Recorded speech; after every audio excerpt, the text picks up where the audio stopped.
Gamers, howdy. Alright, time has arrived for the weekly Bounty Hunters. And if you are wondering what sort of event Bounty Hunters is, we're basically running, how should we put this? 7 show matches with skill-based matchmaking every Sunday starting at 5 p.m. CEST. The event is free for everybody to sign up for, but since we're originally EU-based, majority of our players are naturally from EMEA. Still doesn't mean that you couldn't make it in if you're, say, North American player. And we do in fact have one East Coast player on our roster tonight, so there's always a chance that we could find some fun arrangements. But yeah, as usual, the name of the game tonight is Guilty Gear Strive, and the format is show match style, first to 7 wins. Matches played for the next 3 hours, roughly. I'm your usual host, QK, and now let's start looking at our weekly roster. We have a couple more minutes before it is go time. So very excited personally for this week's roster, especially since there are 2 times Unica matches on the card. And not just any Unica matches, very interesting counterparts as well. Unica versus DZ and Unica versus Asuka. Definitely two characters that are on the slightly rarer side.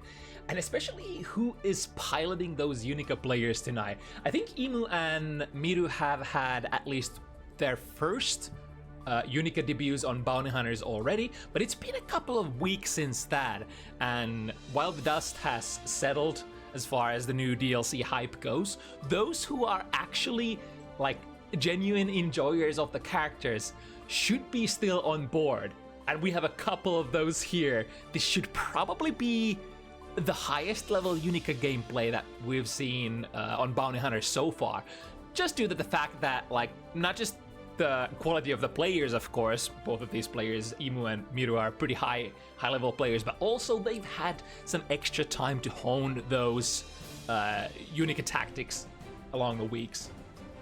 But what else? Like mentioned earlier, at the end of the roster we have our North American match. So Please Don't Laugh Baiken joining in for the first time, East Coast player. Also Fämjii, a Finnish Baiken player, for the first time tonight. Finland is definitely, or rather, in a way, land of Baiken players. There are a couple of characters that we have a lot of. I guess Nago would be one of the most legendary ones, Slayer as well. But we have quite a lot of Baiken.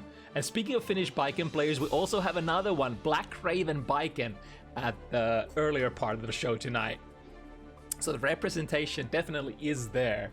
I mean, even one of our top players used to play Bike, and I think Setsu nowadays plays Ram, though.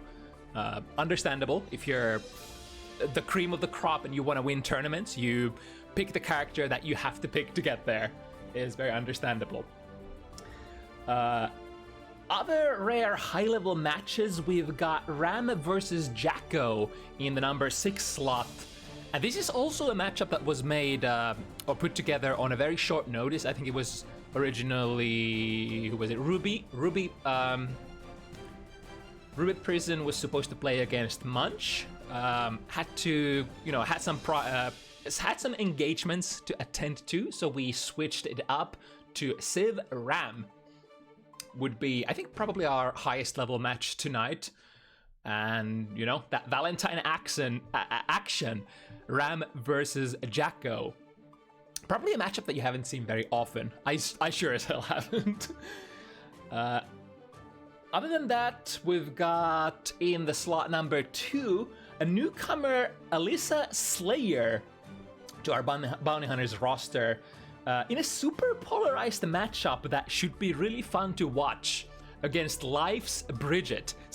Slayer, one of the highest damage shitting characters in the game for sure, against one of the more brittle ones, a character who relies more on control and set play. Gonna be completely different sides of the coin there. Should be really fun to watch. And then, of course, our random select match at the start of the event that we're gonna head into next. Let's see, we have like around 3 minutes, so let's bring up the cards while... I should probably ring up the players as well. Check if they wanna... Oh yeah, I forgot to ask if they wanna do duplicates or not. I think generally the random players have preferred to do the no duplicates route, which is... I guess it's probably my preferred way of doing this. Of course, the players can always choose, but it's like getting the same character, for example, like 3 times during a set can be. I mean, it can be interesting, but variety is pretty cool, I would say.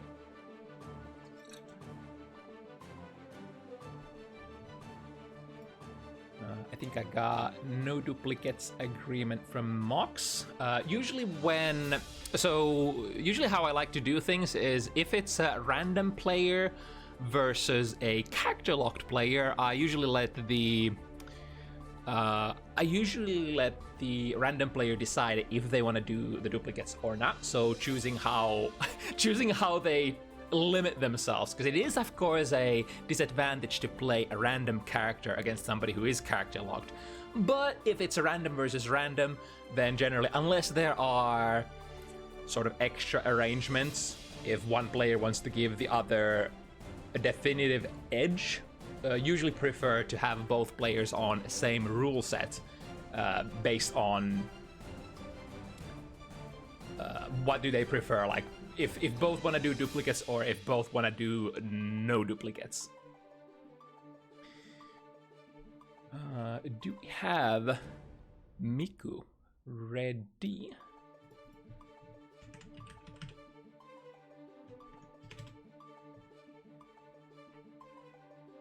Evidently online on Discord. So we'll give that a couple more minutes to see if we can make Miku manifest from the shadows. Okay, yeah. So we got an agreement that we're gonna do no duplicates for both players. So that shall be the name of the game. So let's move on to the rolling phase of this thing. And as per usual, we have the fun little charts. Basically the player's self-evaluations for their own personal power levels for every single character that could occur in the random. Let's actually do this.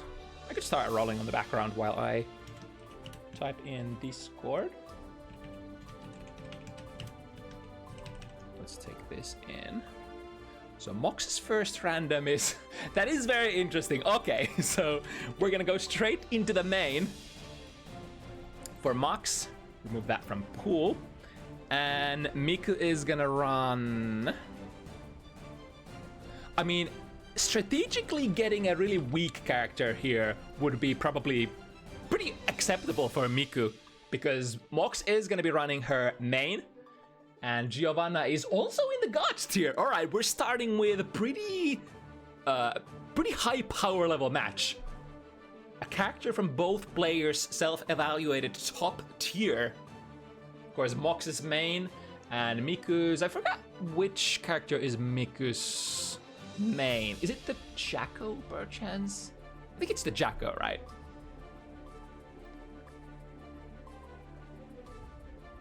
A very close and personal kind of match, even though you do have some range on Baiken. Generally wants to go in, wants to brawl, wants to attach the Gabare, wants to mix you up.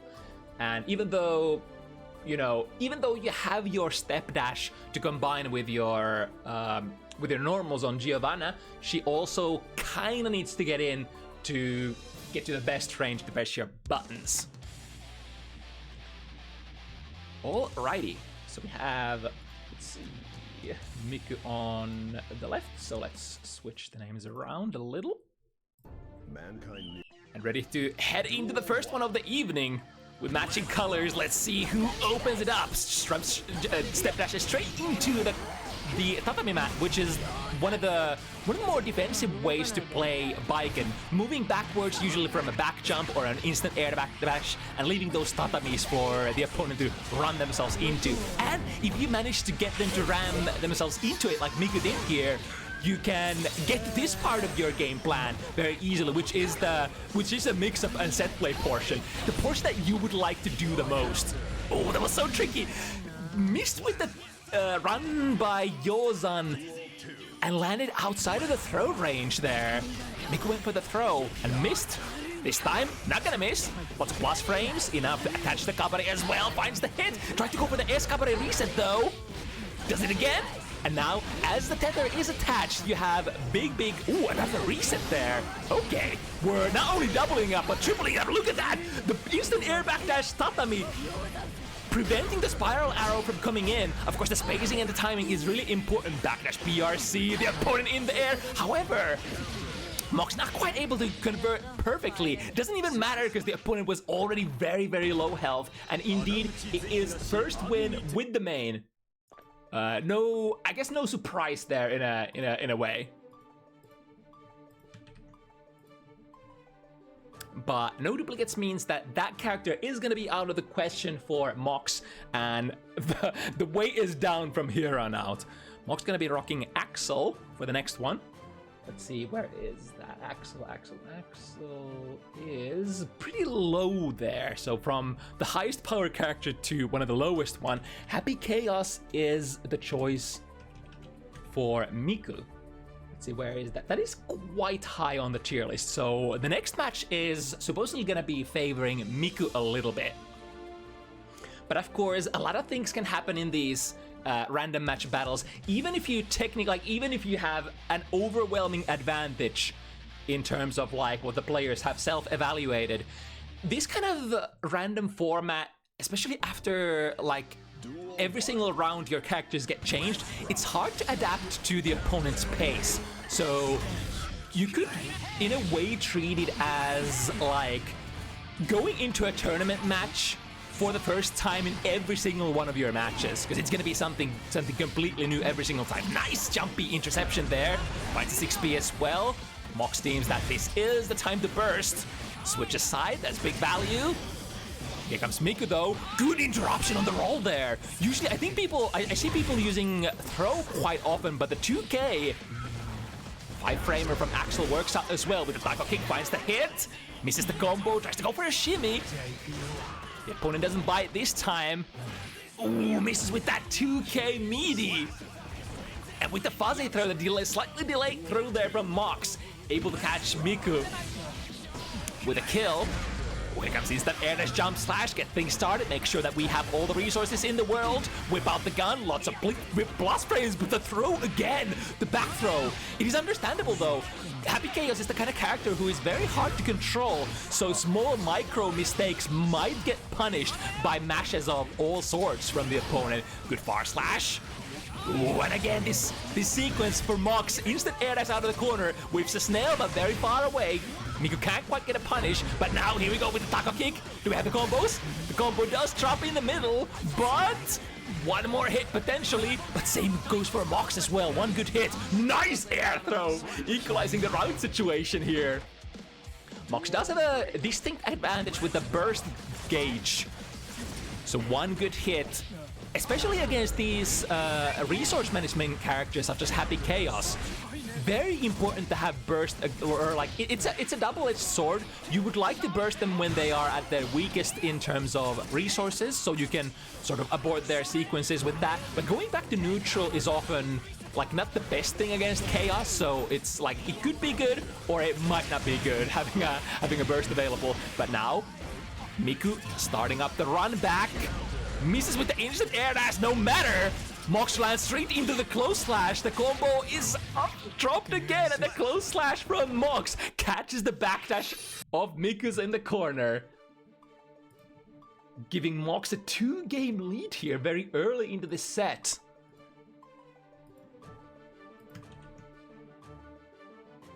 All right, that's a very decent turnaround or turn up for the matchup, because like we said, That was supposed to be fairly advantageous for Miku in terms of the self-evaluation. Like, Mox put Axel pretty low there, but still getting a win with it. Alright, Anji versus Chip is gonna be the matchup next. So let's see, in Mox's chart, Anji is at decent tier, and Chip is... where can we find Chip? Ooh, Chip is not confident here. It is interesting though that Miku does have no characters at all in the zero experience category. So being very confident that no matter what you random into, you at least have a little bit of edge for controlling that character. Nice call. Won't be able to cash out of it though. Both players trying to find the hits. Mox finds the first one, and of course, knowing what kind of damage this character can do, we do have the B&B combos. Even a very basic B&B combo like that is gonna hurt quite a bit on Chip. Ooh, missing the meter into a wall slide, or rather wall run. Ooh, and the challenge there. One of the golden what should we call golden grails of this Chip matchup is to know when to challenge Chip. So if you know, for example, like, ooh, well, we're gonna be counter hit 6 heavy. Do we have the full combo? Looks like it. The advanced big damage goes for a 6 heavy ender, which ends up whipping. I think that's probably a dead zone issue there, because Mox was really close up there on the wall. So now anybody's game still. Both players have the meter. Can we go into the Kara Super? The White drops the combo, but next could be it. Spends it on an overhead. We have another stick of butter in the tank. Small 2P punish there, switching positions once again. Make sure that the pressure is not gonna be lost there. That should be, oh, unless Miku committed into the Alpha Blade, which made the close slash hit actually not combo. But no matter, Chip is one of the best characters in the game, getting those last hits. Like, if the opponent has very little life to spend, you can do all sorts of like very annoying to catch things in order to try to just tag them on a drive-by kind of situation. Went for the low. The overhead is what scores the hit this time. Very decent damage. Looking for potentially one more combo. Would definitely like to have the 50 tension here, so that Kara Super is always available. But, ooh, big miss on the DP. We have the meter as well, but not the combo path. Now Mox reverses it with the big commit. Go big or go home is the name of the game here. Third in a row in a very, very close third match here. Damn, Mox definitely bet the farm there, and it ended up paying off. It's always nice when you can get the opponent to that reversal super range, and then you're like, all right, if I get it right, it's gonna be basically like infinite reward, because the opponent is gonna die. Not just a fraction of their life bar, it's just a straight up win. So Mox is gonna be rocking with Dizzy, and Abba will be the choice for Miku. Let's see, Mox's Dizzy is rather low, and Abba for Miku is, if I can find it in the chart, respectfully looking. Oh, it's in the super high tier. Okay, another big chance for Miku to open this up, as this should be a decent opportunity. A strong self-evaluated character against a rather low, and a nice whip punish there. Slightly unfortunate timing, or very good timing there from Mox, spending the burst to get not only out of the combo, but also to make Miku spend the blue wild assault. Ooh, wait, I think the air key should be plus still, but got crapped out of the sequence. Now we activate Jealous Rage, full stick of jealousy. Ooh, instant combo there. Missed the route, but that's only a happy little accident. Here we go with the burn. Actually, that was not a burn. That was just a There was the normal mode super, which is generally like a decent amount of damage, but also puts you in the mode. And the burn super would be whenever you are in the jealous mode and you spend to use the super, then you also use all of your jealous. That was a nice parry there against the projectile. You're probably going to see a lot of those still, potentially, unless this JR sequence is going to end it all. But Mox, it's a really nice... Oh, but we switch sides. The 6P doesn't end up reaching the downside second hit. Yeah, I kind of like that. So Miku was able to realize that the downside second hit would break the wall. So if they want to refund the JR or the meter, they have to spend the burst there, go out of the gauge, or go out of the install, and then install again while the opponent is wall stuck. Ooh, that was really nice. Got the burst, and that will be the first one for Miku. Very clean performance. As soon as you get to the install mode, yeah, this character is really something. And Miku able to pilot the character perfectly.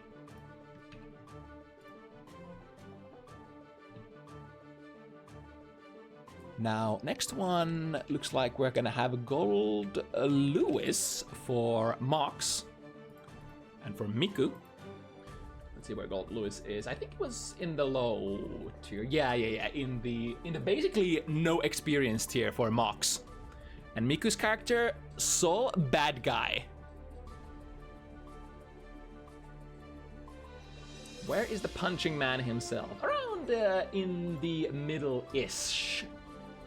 Confident tier, if we refer to the names of the tiers.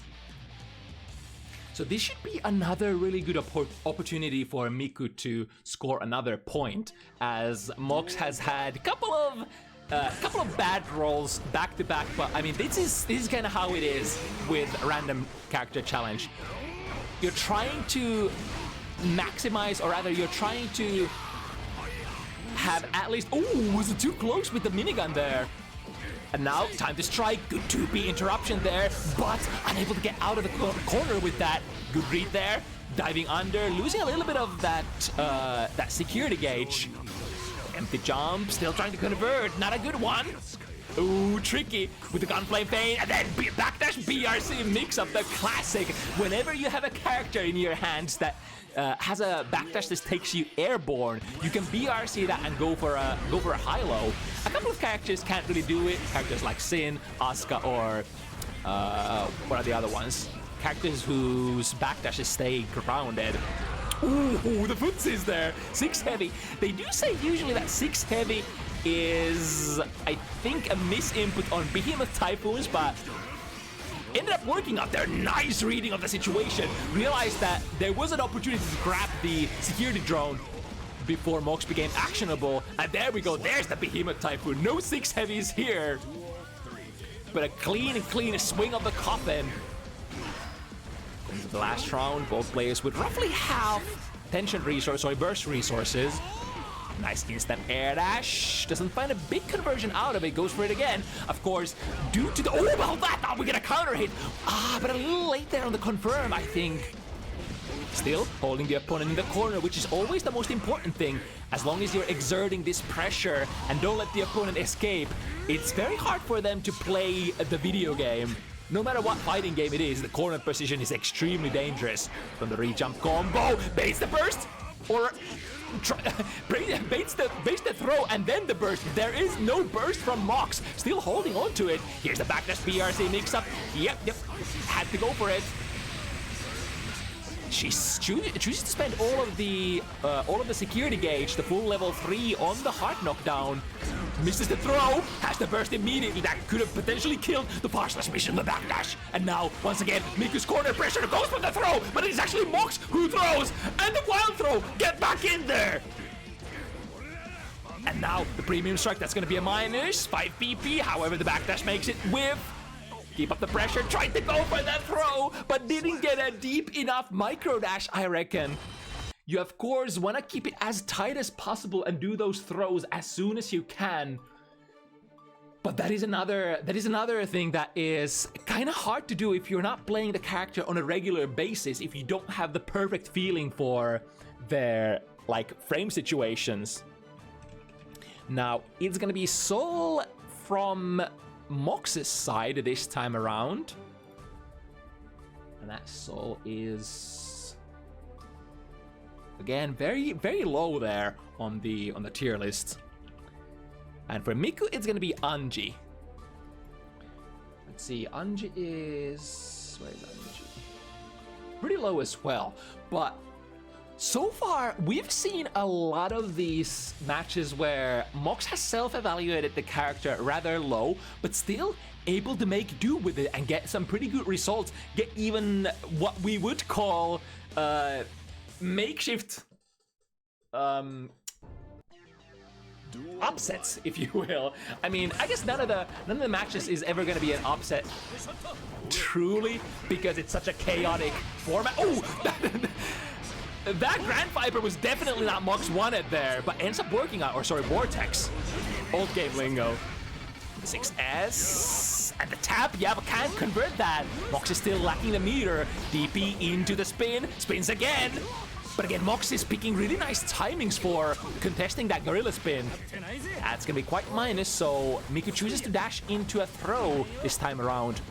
This is immaculate footsies. Far slash. Not the usual go-to anti-air, but definitely better than 6P if you can choose. Nice RPS there, jumps out of the shin. Which if you just stand still and take the fan toss from the air, it's gonna be minus, or sorry, plus for Anji, the Anji player. They went for the burst, still wants to play for this round. Miku spins forward. Mox's time. Look at the Mox's timing. It's really immaculate, but a little miss trigger there on the finger. Still alive somehow. Plus frames makes it really, really plus, and makes the throw with a neutral jump shimmy. Usually very committal and can be very dangerous, because if your opponent does not do anything, you are airborne and open to anti-airs. However, if the opponent does hit the button, one of the easiest shimmies that you can perform on the opponent. With the instant air dash, we find the hit. The core hits as well. Pretty clean conversion. Drops the ender, but no matter, we did the damage for sure. And this should hit, yeah. So the reversal super parry has so much reach. Although, unless the opponent is close, it is not gonna lock into the full animation. Ooh, this is, I think, another misfire. But do we have the punish? Yes, we do. Far slash, but we'll take it, especially since Mox was pretty low health already. So Miku, on the chase here, only 2 games away. Was a little rocky road there to start for Miku, but yeah, it's the getting started, getting your hands warmed up period, so it is very understandable. Kai is the choice for Mox for the next one. And Mr. Footsie's man himself would be whereabout around the halfway of the tier list. Dizzy is the pick for Miku. And that would be rather high, so again, perceived advantage on Miku's side. Domestic violence kind of matchup with Dizzy versus Kai. Let's see how it's gonna go. Dizzy is, of course, still a character who is still in the DLC vortex, and I think there's still a lot of question marks surrounding this character. Was able to get the shimmy, back the shimmy here this time, Miku. Miku has been very active with those shimmies and has been catching Mox, trying to take those throws quite a bit. Very common kind of strategy when you see your opponent dashing in, you go for a fuzzy throw. So if they strike you, you're going to be in block stun, but if they try to throw, because of the throw break window, you are going to be able to break it. However, if they shimmy you, you do put yourself in a counter hit state. Ooh, but this guy just getting a straight up punish there on the landing. A lot of the Kisk family members don't have jump-ins that are like terribly plus on block, especially out of their instant air dashes. So now with that big damage and all the juice in the tank, we could go for Imperial Ray. No need, just a 2k standard pickup. DC is one of those characters who you would think reigns with far-ranging buttons, but in fact she is probably better with her K buttons, especially the 5k, because her buttons are very iffy to whip. Ooh, hold that thought, we got a big counter hit. No conversion, but does take Miku in the corner. And now with the pressure, lots of plus frames from that electrified flip kick. Able to get the knockdown and extending the plus frames, pushing Mox back into the mid-screen scenario. A little bit of momentum from that the ice floor. Generally favoring Dizzy, even though both players are affected by those physics. Dizzy only by the potentially the positive effects and not the negative effects at all. The instant air dash, but Dizzy is the same as Kai. Those instant air dashes are very, very shallow and hard to make plus out of your instant air dashes. Just to go for it again. The 2D, one of the big reaching buttons. Able to catch Mox. Oh, straight into the... And actually get a little bit of an extension here. The DP collides with the fish. Although, no... Oh, nice shimmy there from Mox. Able to get the round with that. Yeah, it's not only Miku who has been shimmying successfully. It's, of course, Mox as well. Both players recognizing that there is a lot of value to be had. Oh, nice dash kara there into the chestnut, which is the fire projectile. Very nice projectile for your pressure. If you can get your opponent to respect it, it is of course quite plus. With the instant air dash again, but the distance is very far, so hard to pick up for Miku. 2K2D, now we set it up. Just the basic cross up. Ooh, can we get a punish there? Not quite. Mox tries to dash, or rather jump out, but blocks just in time. The instant air dash jump heavy. Hits on the Michael sword. Ooh, and a shimmy again. Burst has been used. Now the next hit. We're in a really good situation here, especially with that ice floor. Going for that chestnut loop is quite annoying because Dizzy is moving forward, so you can't quite get the pushback that you would like while she's sliding on the icy floor. Really cool use of, like, one of the first good uses of how to use chestnut on your pressure. One of the best sequences that we've seen on Bounty Hunters so far, I dare say. Even though it's not as powerful as it was in the past, has been nerfed at least once, affected by FD now. It is still an option that you can use. Elfelt is the option for Mox on next one. And from the character power tier chart, you can find that Elfelt is rather high, decent at tier, and Miku's gonna be running Nagori Yuki,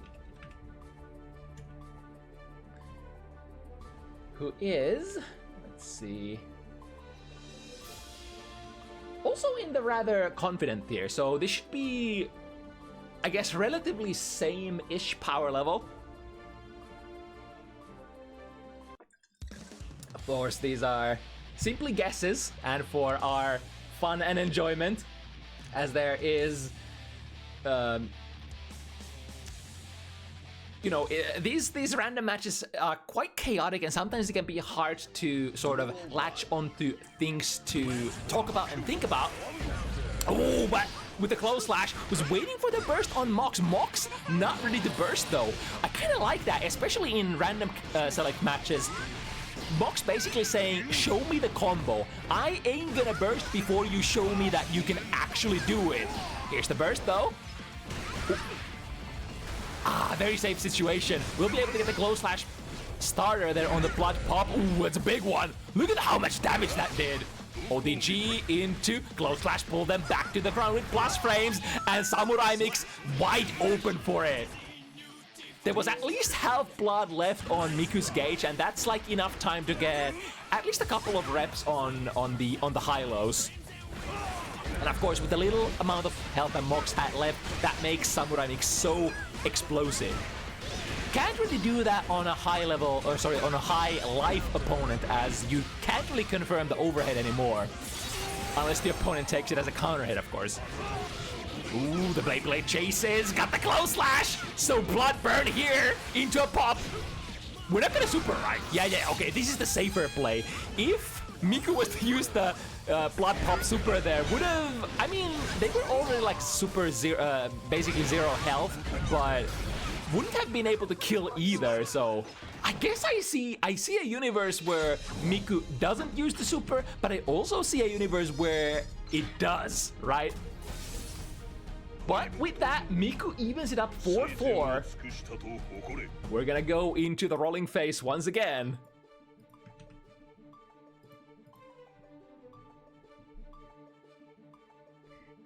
Using the super though would have taken you to 0 health, and even though it was not the highest amount of life that you lose by using the baseball bat super, it is still something. It puts you at chip range for example, Elfolt's fireballs. So Testament for Mox, and for Miku, it's gonna be May. Testament is in the decent tier for Mox, and May, I think I see May at, yeah, the... what is it called? I can't really read it because it's so small, but it's better than decent. Between decent and God, so I think it's strong, right? It's gonna be the strong tier.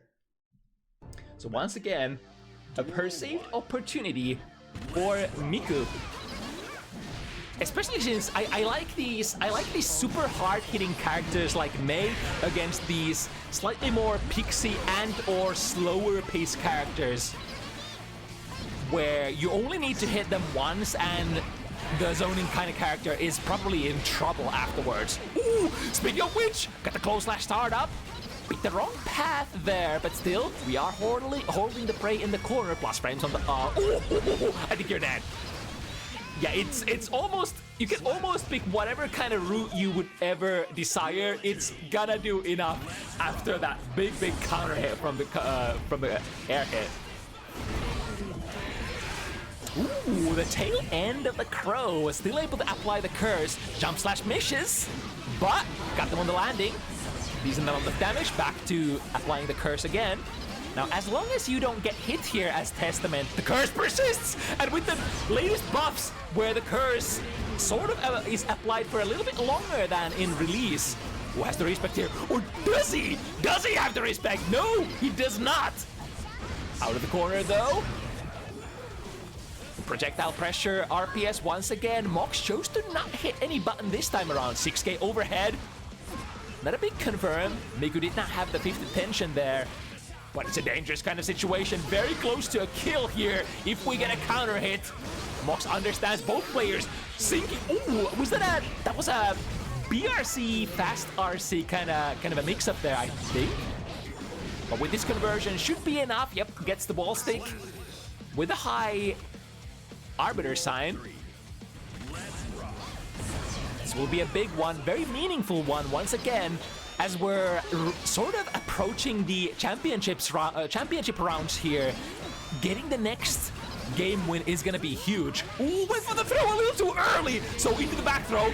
This is the best, basically Testament's best position.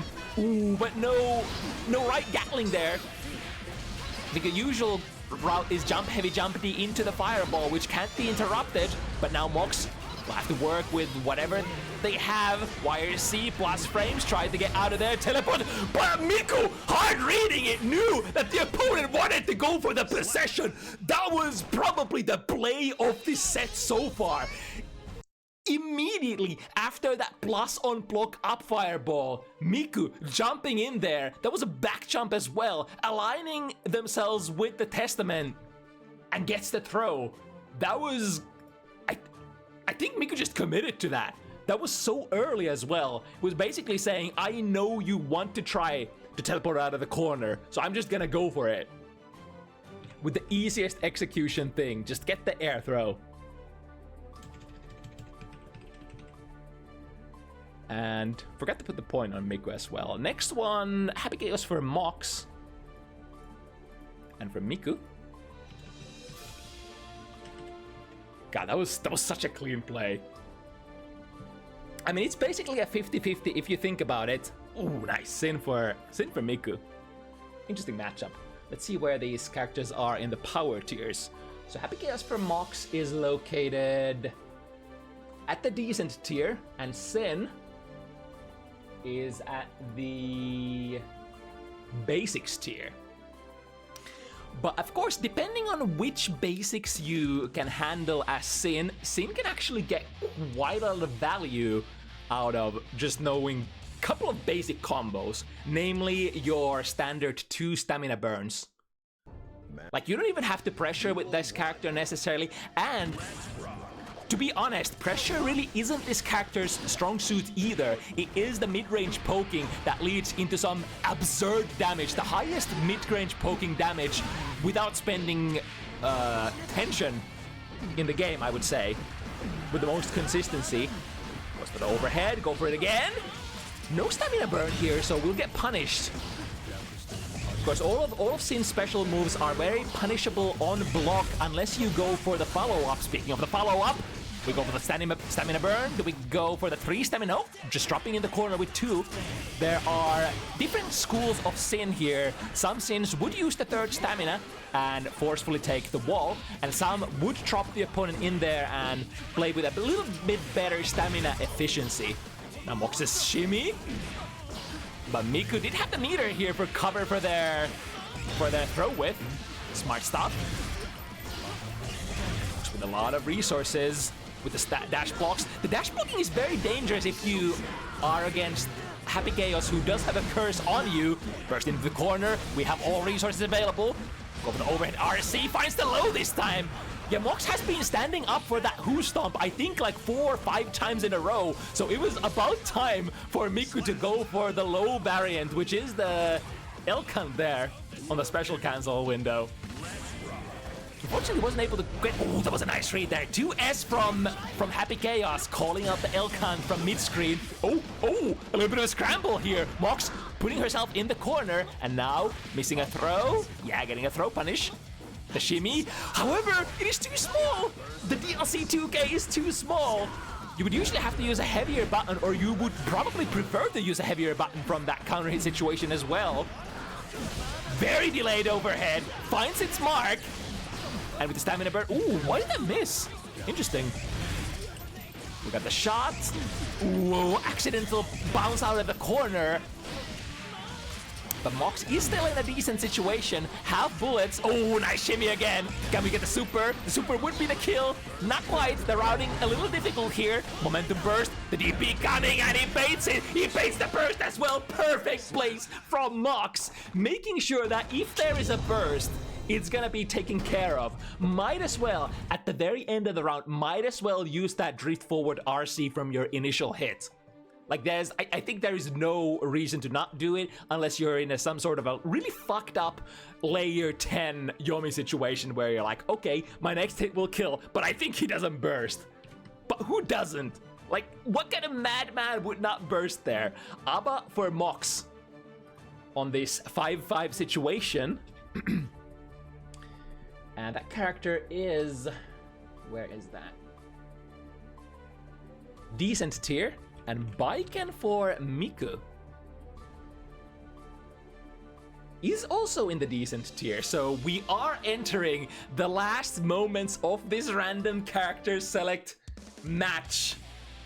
5-5 with rather equal tiered characters.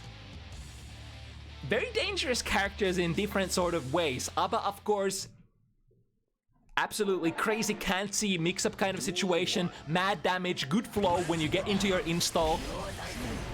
Miku with the ABBA, with the set play, if you can get the knockdown on the opponent. Generally have to work a little harder there on the neutral situation. However, because you're playing against ABBA, who arguably struggles a little more than you do have the... oh, tried to dash in very deep and go for the parry. However, the option from Mox was very delayed. The shimmy once again. But the shimmies have been rather small, from, usually from starters such as like 2Ks and what have you. There's an opportunity to activate here. This could actually just straight up kill. Yeah, it does. Even though it's a rather small hit there on the key grab, the wall damage takes care of it. And now Mox once again in a small leading position, but let's see for how long. The far slash barely hits, however, the key grab doesn't. That is one of the curses of ABBA. In the normal mode, you would often, like whether it's in combos, whether it is in block strings, you would like to connect with that key grab because it is, of course, your optimal ender, but also your, like if you can make the opponent block it, it is plus on block. The problem is, it's really easy for the opponent to push you away. Oh, there we go. The micro dash. TK Yozan overhead. We need one more, but we are plus here. Full tank. Full steam ahead. The shimmy once again. That was a big shimmy. Like that time we went for the big money close slash, but Mox now in the danger zone. Ooh, we got the hit from the back, hitting hitbox on the jump heavy. Use the jelly wisely. Pop. Eat the forward slash. Can we activate? No. I think it was a panic option from Mox. Wasn't quite sure if that would stick or not. Probably. And ended up not getting the opportunity to use the super on the wall break. But we go into the last round here. Mox has all of her bursts ready to go.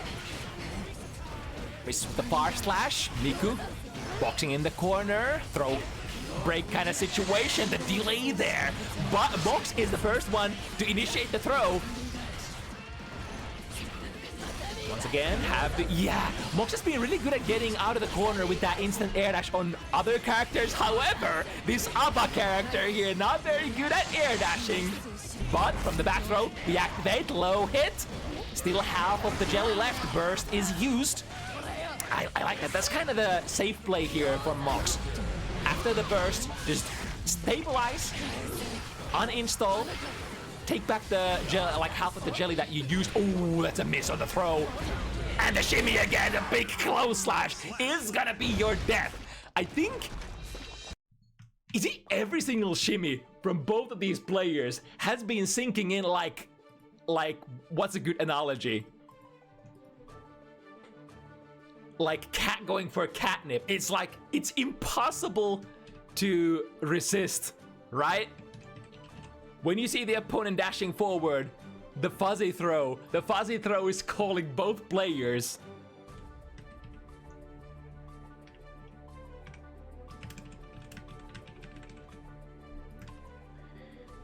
So Venom for Mox and Bedman for Miku.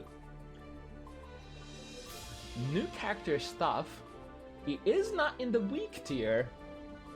So where is it? Where is that Venom? Ooh, it's actually in the sort of basics tier. And for Miku, where is Bedman? Bedman is confident tier, so small advantage for Miku again. But not too much of a big one. These are two very, very new and very strange kind of characters, or I guess like, yeah, I guess we could call Venom a strange character in terms of like what we're expecting fighting game characters to be. Of course, not very strange in Guilty Gear standards. This character has been in almost every single installment of Guilty Gear with his ball sets and zoning and set play and all the annoying things that you don't want to deal with. Oh, get the cross up there. Very slick. Small damage. It gets Miku out of the corner though. Mox is completely loaded. 100 tension in the tank. Ooh, very nicely timed wires. He waits for the arrow to go off before unleashing it. Another arrow rolling. That's a big hit. Do we get the combo? Ah, first world problems. The bounce up from the big counter hit malfunction was too much. It's like there was almost like 2 or 3 seconds after that counter hit to pick up, and that kind of situations can get actually fairly tricky because like you have so much time that it ends up being like a manual timing for you to pick it up. And if you don't know your BMB timings, it can be difficult. Waits for the burst. Mox is not ready to unleash it yet. Mox is sitting on a life lead, or sorry, a round lead, which basically dictates that she does not have to use burst here if she does not want to. Good tech out of there. RPS works out for that Drift RC situation. Perfect angle for Miku's Bedman. Activate the install. This is especially dangerous when you are at chip damage range. And Miku is confidently going forward, trying to get that 6-6 situation. We'll absolutely need this round here, otherwise it's over. Mox is on a set point. Burst is used. Yeah, these spikes, these fireballs from Bedman are, I guess, technically... How many button presses? That's quite a lot of 5Ps. Gets the wall break. The command grab from Venom is very interesting, like depending on the situation and the amount of balls that you have to use, the damage could be very varied. Dark Angel from neutral. Are we gonna... We're just gonna go through! Alright, good timing there on the White Wild Assault. But does not get Miku out of the danger zone. Other bar of Wild Assault has been used, and the situation has been reversed. Good 6B, and the vacuum of the jump slash. Can we finish it? We have... Oh no, the throw that actually nullifies the error momentarily. No error at the moment. Jump B, pull Mox back onto the ground. Immediate burst, doesn't want to deal with that pressure. Uh-oh, danger, danger. He spikes, and the errors are really good in this kind of situation. And an interception, jump B. Smack them out of the sky. We're gonna go into the last Grand Championship round here.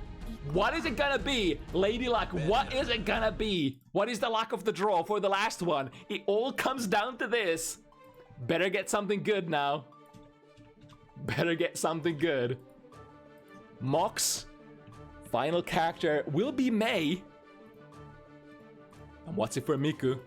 Mei is... Ooh, it's rather low there in the not confident tier. And Miku, what's gonna be the pick? Ramlethal.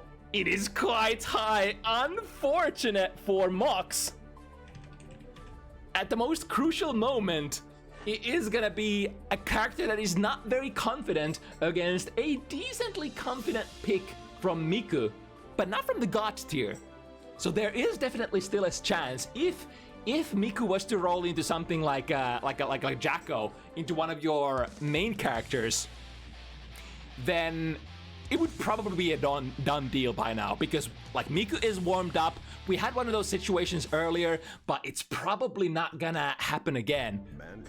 We are basically locked in at this point, and now, how are we gonna overcome this highly evaluated Ramlethal? Already in the corner. Here comes the first get me out of jail for free card, or not necessarily for free.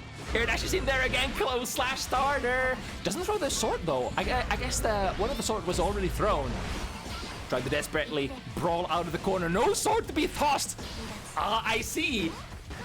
The little bit of lack on muscle memory is biting Miku in the ass, but we do have the cool kata cancel. Look at that, the kata cancel execution, pretty good. I think he missed the opportunity there on the next one. 100 meter into this, get me out of the corner. Mox just doing what she can with absolute bare basics. /5 heavy. What better combo can we do? Do we have charge timings?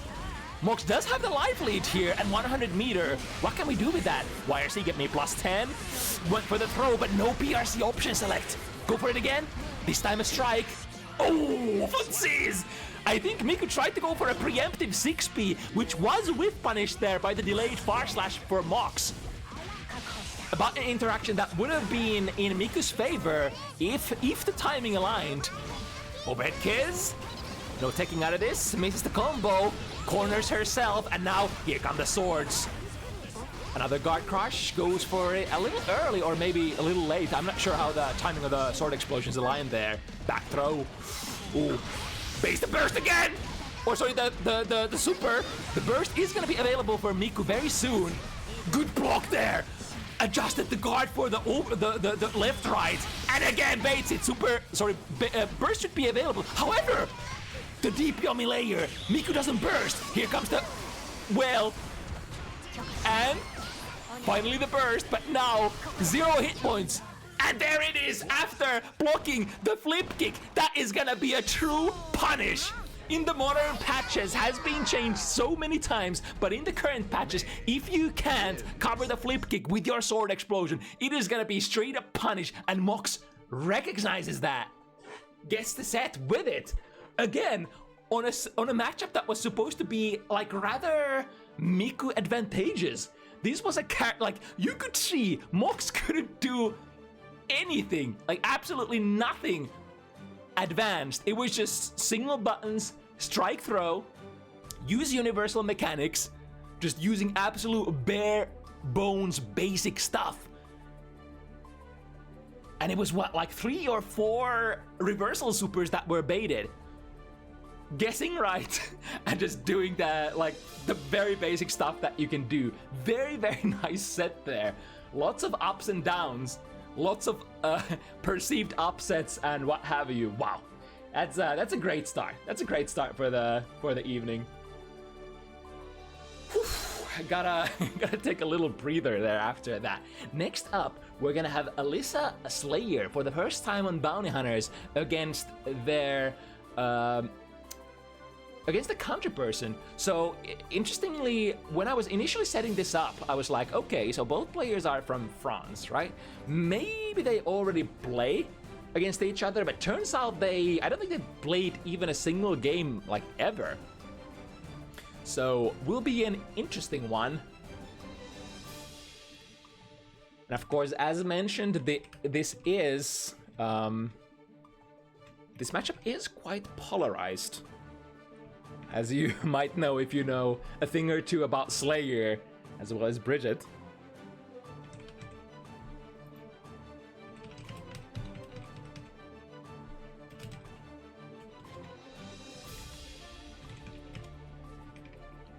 And what was our ID again? This one? Right, we have a Leif.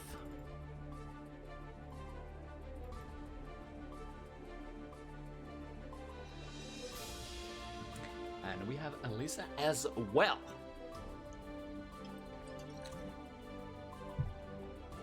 So generally, in a matchup like this, especially like even if you are a very defensive heavy character that can take a lot of punishment, a lot of that will just, you know, all of that advantage will melt in front of Slayer. Slayer is the kind of character that you just can't guess wrong against, because this character does so much damage and probably puts you through the wall as well, especially if the player in question has the combo execution.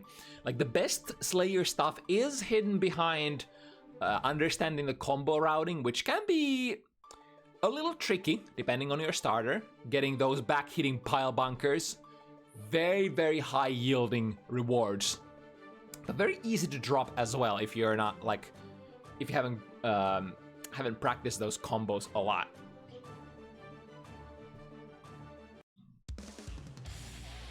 And here we go.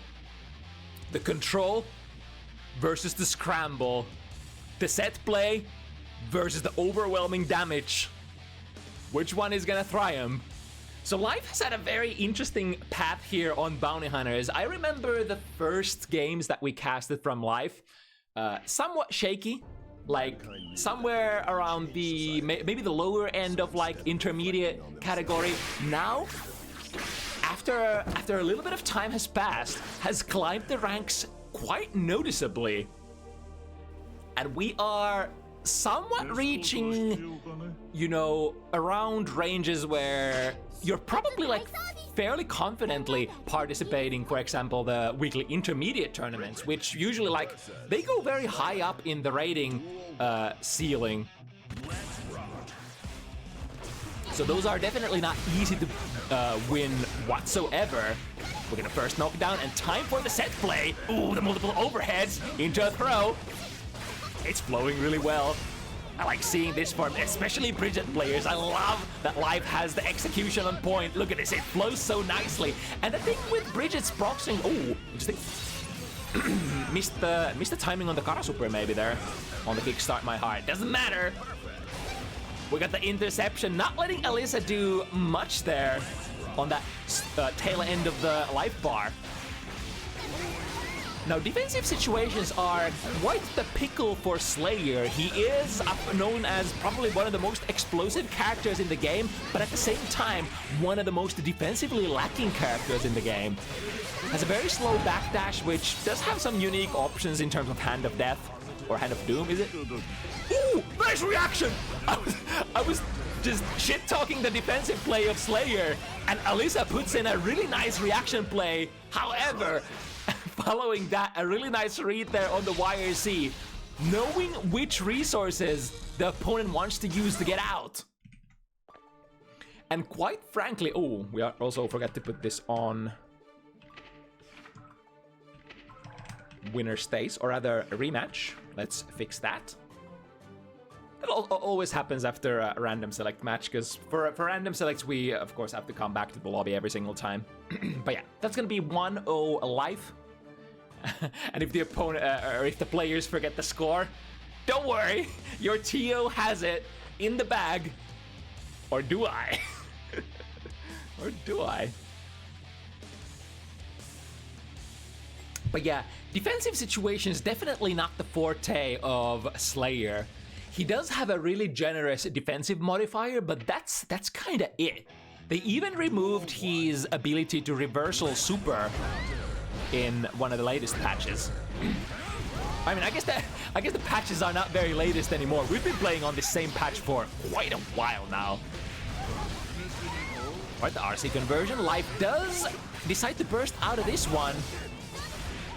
It's 25 meter to work with, but one combo. Yeah, that's the kind of risk that you take. If you choose to burst on, you know, below halfway life bar, next hit from Slayer could be the last one. This is, of course, the premium damage character of Guilty Gear Strive. Nice frame trap here. Alisa bursting back to the mid screen. Yeah, the neutral is probably going to be also, like, not just the defensive situations, but the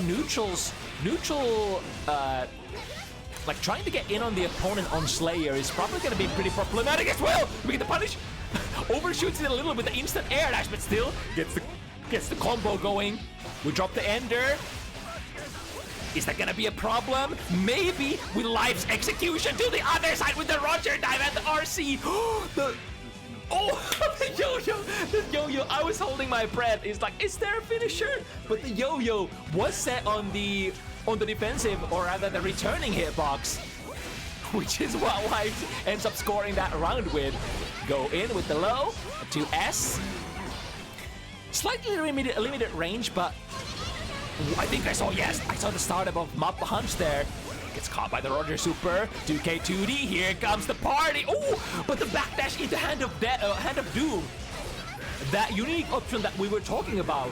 I mean, the reason why that combination works so well together is that, so Slayer has a very slow backdash, but it also has quite a lot of it basically has the maximum amount of invo frames, which is 6, and it also moves Slayer back very aggressively, very, very far away. It's kind of like a feature that Slayer and Sin Kisk share together. Backdash that moves super fast, super far. So that kind of can put you in situations where you can go into that Hand of Doom.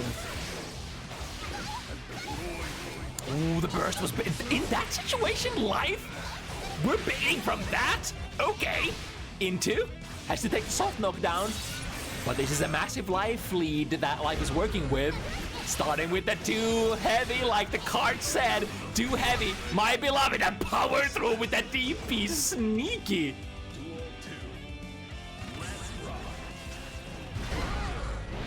Of course, it is one of the go-to defensive tools, but you can use it in your own kind of offensive situation, especially in those kind of situations where the opponent maybe reversals you with a 2P and doesn't necessarily have like their combo on point. You could maybe transition into a DP super fast, even if it kind of perceivably you are in the driver's seat in that kind of situation.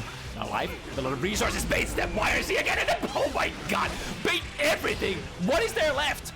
Deflect shield or YRC? Tries to draw that last bit of universal mechanic out of Alisa, but nothing to be seen. I mean, at that point, you can't really go for anything like that very, very confidently. You've seen your opponent bait it like 3-4 times in a row. Like, are you gonna hit the YRC? Are you gonna hit the deflect shield in that kind of situation? With the big 5 heavy catching Alisa mid-screen, but here comes the pain train. Tries to bait the burst same way that Leif did previously, but the timing didn't quite align this time. Jump K? I think the Jump K from Slayer does have a little bit of a cross-up hitbox maybe. Finding 2K2D again, here we go. Ooh, that was so fast. Wait, I haven't seen that option ever. Have I? It was such a fast cross-up into the other side and then the rolling movement. Is that because of some of the new changes? All right, we got the wall break. And loop the loop, ready to break it with maximum amount of damage. Alisa has a lot of tension to spend. Would we use the YRC? Yeah, remembers the situation, has been using the YRC in this same exact situation so many times, doesn't go for it this time. There is, of course, a little bit of variation. Like, there are different hits to YRC. Good 2p mash. And most importantly, when you mash with your lights, try to finish your combo. Because if you don't, you're probably going to be minus and your opponent is going to press buttons anyway. Meteor rock the baby, set it up. Now what's the mix-up going to be looking like? Into a throw. A throw would be good here. Throw actually kills, yo. We're picking the overhead. Quick tap on the 5D, and Bridget, one of the rare characters that can actually combo meterless out of that 5D tap because her yo-yo set, the passive one that is gonna come back later, can utilize that. And in the heat of the moment, able to sneak in that sneaky little overhead. Starting with a counter at Mappa Hunch. Had the right combo route as well, so would have definitely cornered Leif. DP out of the corner. Ooh, accidental side swap, but luckily the vampire has his 6-6. 6-6 out of the corner if you accidentally end up in the wrong side. The DP. Does Slayer not have a safe jump on 9-framers? Wait, is Bridget's DP even a 9-framer? I think it is, right? Ooh, trying to go for a 2-heavy again. Alisa just staying barely out of range. And that is a very crucial kind of spacing RPS. If the 2-heavy hits, even on block, it is gonna pull you back to the ground and probably put Bridget in a good situation. If it whips though, that is a very, very slow to whip kind of move.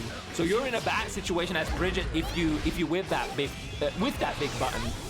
But the counter argument is, you guys whipping your 2-heavies, it is so large.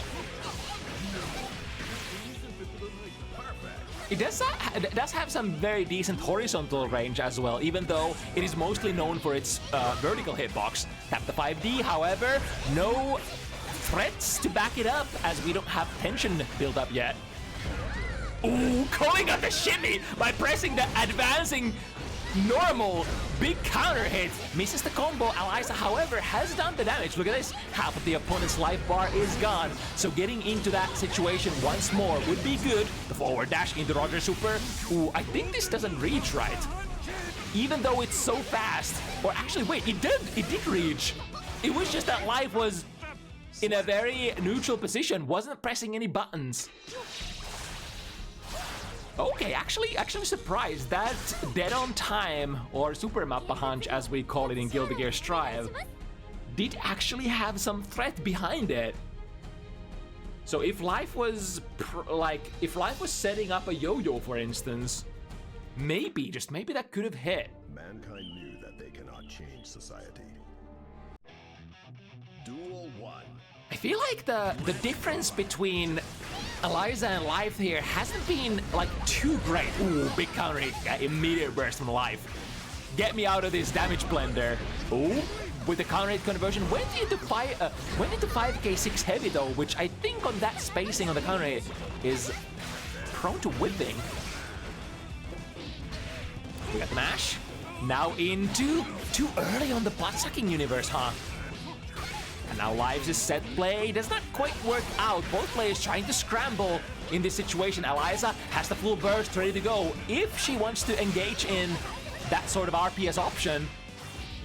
Can we find it though? There is a lot of resource back behind that. Oh, that should be a kill right. Yeah, there's like a couple of different ways you could kill here. You could go for the last horizon, spend 100 meter. You could go for the RC combo, just guarantee that you get the wall stick and kill like that. Or you just could go into the Super Mappa Hunch immediately and break the wall. Right, from the slump situation, lots of overheads, and then the low at the end. Oh, interesting. Was that an F shiki? Leif is using a lot of setups that I haven't necessarily seen before, or just don't remember seeing too much. There's a lot of rare stuff, which is really cool. The 2p. Oh, frame traps into kickstart my heart. And of course, you might as well, because you had the meter, 100 meter riding behind that kickstart cancel. Ooh, we get into the mixing position again. Empty low is the option this time, which ends up sinking in. Mappa into the corner, however, not plus enough. Life ready to press the 6P. And we're mixing again. This time, it's the go-to overhead, the harder hitting option. I think we missed the combo there, but no matter, as long as it flows, as long as we are in the mix with DJ Live, there is no way out. Yeah, no Mappa Hunch for you. Life has had a really keen sense for when those Mappa Hunches could be coming out. It's been like almost, like I think 2 or 3 times now when the Roger Super has just basically beaten the neutral Mappa Hunch. Which is generally kind of like a really hard kind of special to beat. I mean, for many characters. Maybe, I'm not sure if it's for Bridget, because you do have your massively reaching buttons such as like 5 heavy, which is like if you have something that is very far horizontally reaching, those kind of moves are a little hard for Slayer to deal with, because you might not even get a dodge on Dandy Step. Working with this combo, there we go. That's a Slayer round. This is the stuff that we're looking for. And now Alisa, no burst on Life. Counter hit. Oh, there it is. Is that gonna kill? That's gonna be so close to a kill. Ooh, drop there on the 2S. Like I said, the combo routes, they are very damaging, but they are prone to drops as well. The timings, the links that you gotta do in those combos are not the easiest ones. No matter what the public or the general public tells you, the damage doesn't come for free from Slayer. Alisa is sitting on the right life lead here, so smartly using, oh my god, just DP out of the plus 10. I mean, you can make that airtight if you go for something that starts at 10 frames or faster, so usually K buttons. But I think Alisa tried to go for something more damaging there. And now, it is set point for Life. And Alisa desperately trying to find some sort of approach. Look at that perfect spacing for Life once again. Throwing the yo-yo, keeping the vampire. Ooh, good 6P though. Into the corner. FD does push you quite far away. Master's Hammer, lots of plus frames. The DP is what gets you out. But a good chase down. Wait, how did that whip? Slayer's air dash speed. Is that gonna be the end of it? We got the super. RC, wall break is bound to happen here, right? And there's the kill. Life cleans the set 7-0. In a way, though, that was like, I say this very often, but this is another 7-0 that was way, way closer than the score might have, you know, spun the tail of. Because again, Alisa had so many opportunities there, just one hit away from being able to take those sets. It's always just one hit away for Slayer. And a couple of really accidental combo drops there, especially during that like last game, if I recall correctly. The big starter there, working in the left corner, the 2S whiffing during the combo, trying to get the vacuum. But the timing is quite tight. Hiding that massive damage, hiding behind those execution requirements.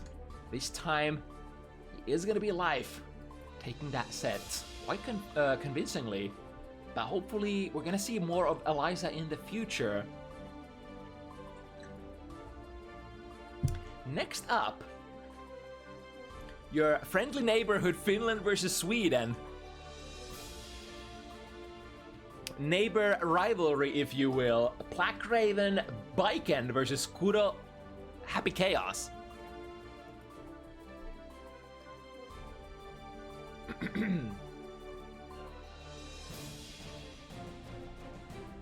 I should probably, yeah, I should ping Raven, because I think Raven was working on some school stuff, so might be currently engaged in the books.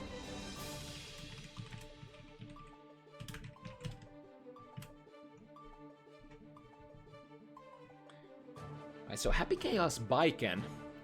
Like we were talking about earlier, Biken does have to work a little to get into that striking distance, that mixing distance, and most preferably to the distance where you can attach your Eskabari.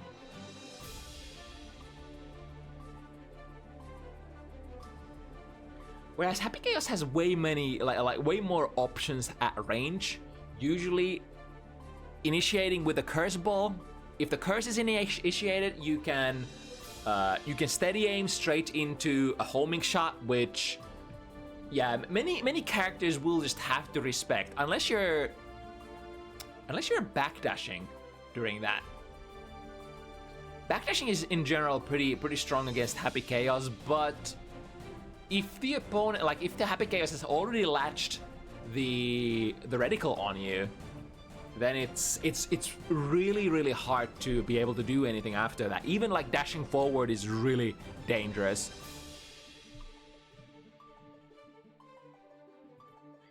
Right, Kuro on the left and Raven on the right.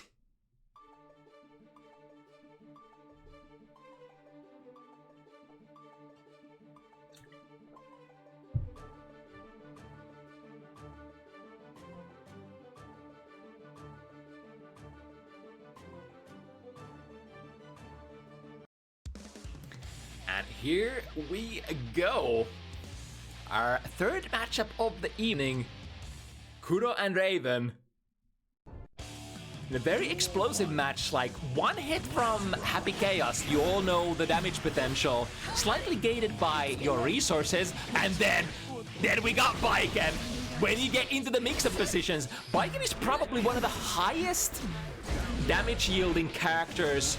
It's kind of like if we consider characters that have the nastiest mix-ups in the game, a la Ino or a la Milia, out of that kind of character category, Baiken is the one that does the most damage out of her mix-ups.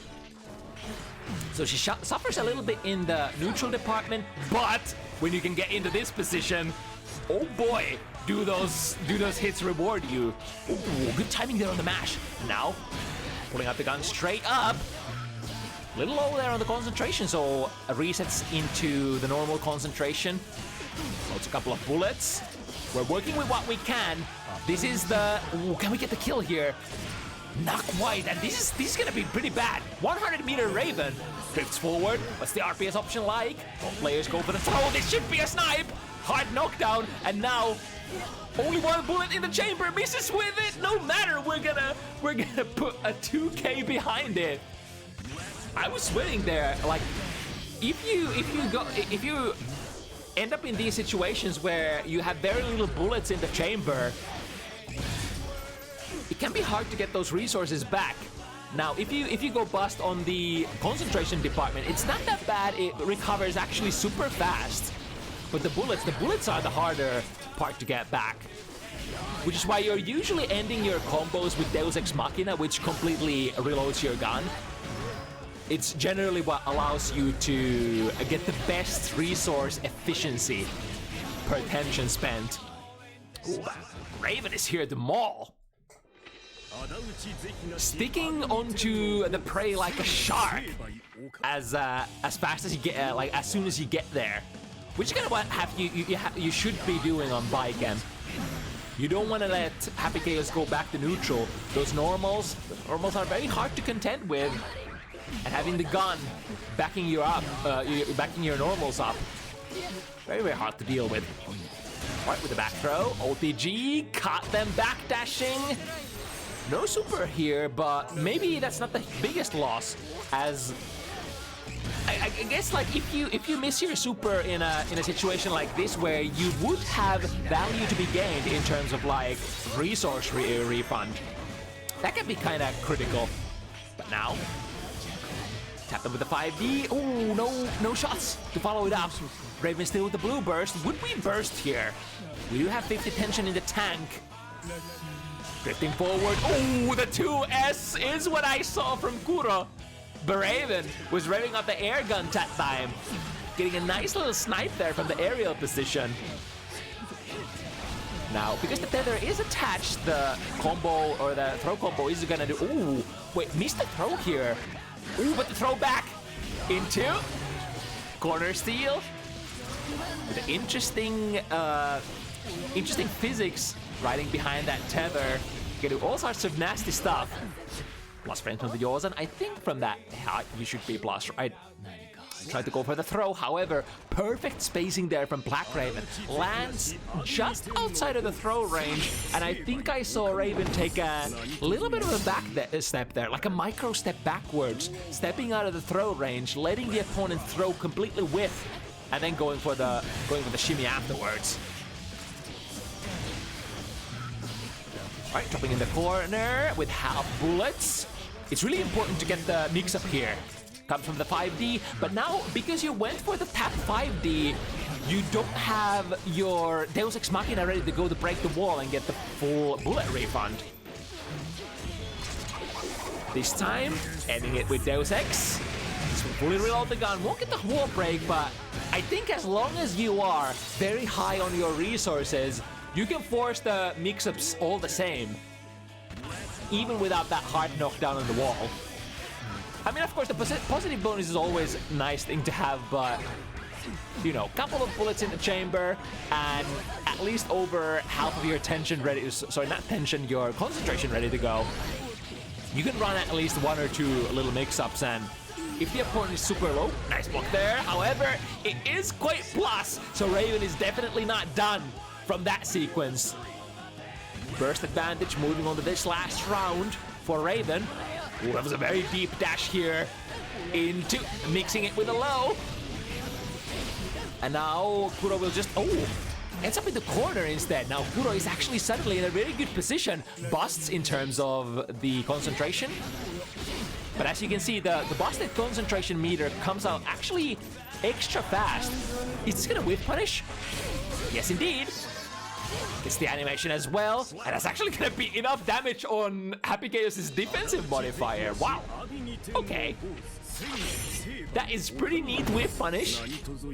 Once again, when you notice that your opponent gets to that low damage threshold or low health threshold, and you're like, if I reversal super, they might actually die out of that. That makes it really, really attractive to try to go for the super. Mixing, same side this time. TK Yoza, no 50 meter yet, so can't convert. The burst is used as momentum. Close slash catching the backdash. Big conversion. And at the end of that, tail end of it, attach the S Kabari as well. Kuro technically getting to utilize the Kabari. I'm not sure if that changes things for Happy Chaos's pressure. That was, look at that. The deepest dash you've ever seen, combined with a 2 heavy there at the end. Ooh. Raven feeling pretty frisky there. I mean, I guess kind of reading that the opponent is quite respectful there and not reacting with normals as they see you dash forward. Ooh, caught them out of the cross-up. Attached to Escapari as well. Ooh, here comes a big hit. Doubles it up to the other side. And now we had the 50 meter. I think, no, Raven actually had the 100 meter there, so God, there was so many different kinds of ways that that round could have unfolded at that point. Kabari attached, plus frames, Viken, 100 meter in the tank. Yeah, sign me up. Sign me up for this ride. Ooh, this time though, I think the jump slash into Yozan part wasn't quite fast going online there. He was able to be thrown out of that situation. And now Kuro, can we get a super? No super. So only 2 bullets in the next screen and a soft knockdown. Drift forward. There is nothing that Raven could have pressed in that situation. And now completely out of bullets. We need a 2D knockdown here. We need something, because Raven sure as hell ain't gonna let Kuro run away and get a free reload. They should miss right. Ooh, but with the 100 meter, we can drift forward into the last mix-up. The tatami above and the 2K from below. A sandwich of some sort for sure. Alright, able to get the burst out before the wall break happens. And Kuro also with the 5 PP. Small conversion afterwards. We still have bullets.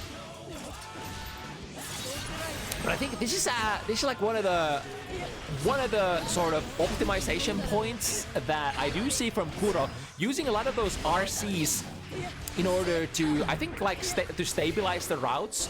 But then that does put you in a situation where Deus Ex Machina might not always be available, but it is available now. And that is actually gonna kill as well, being one of the, I think one of the higher, like hardest hitting supers in the game.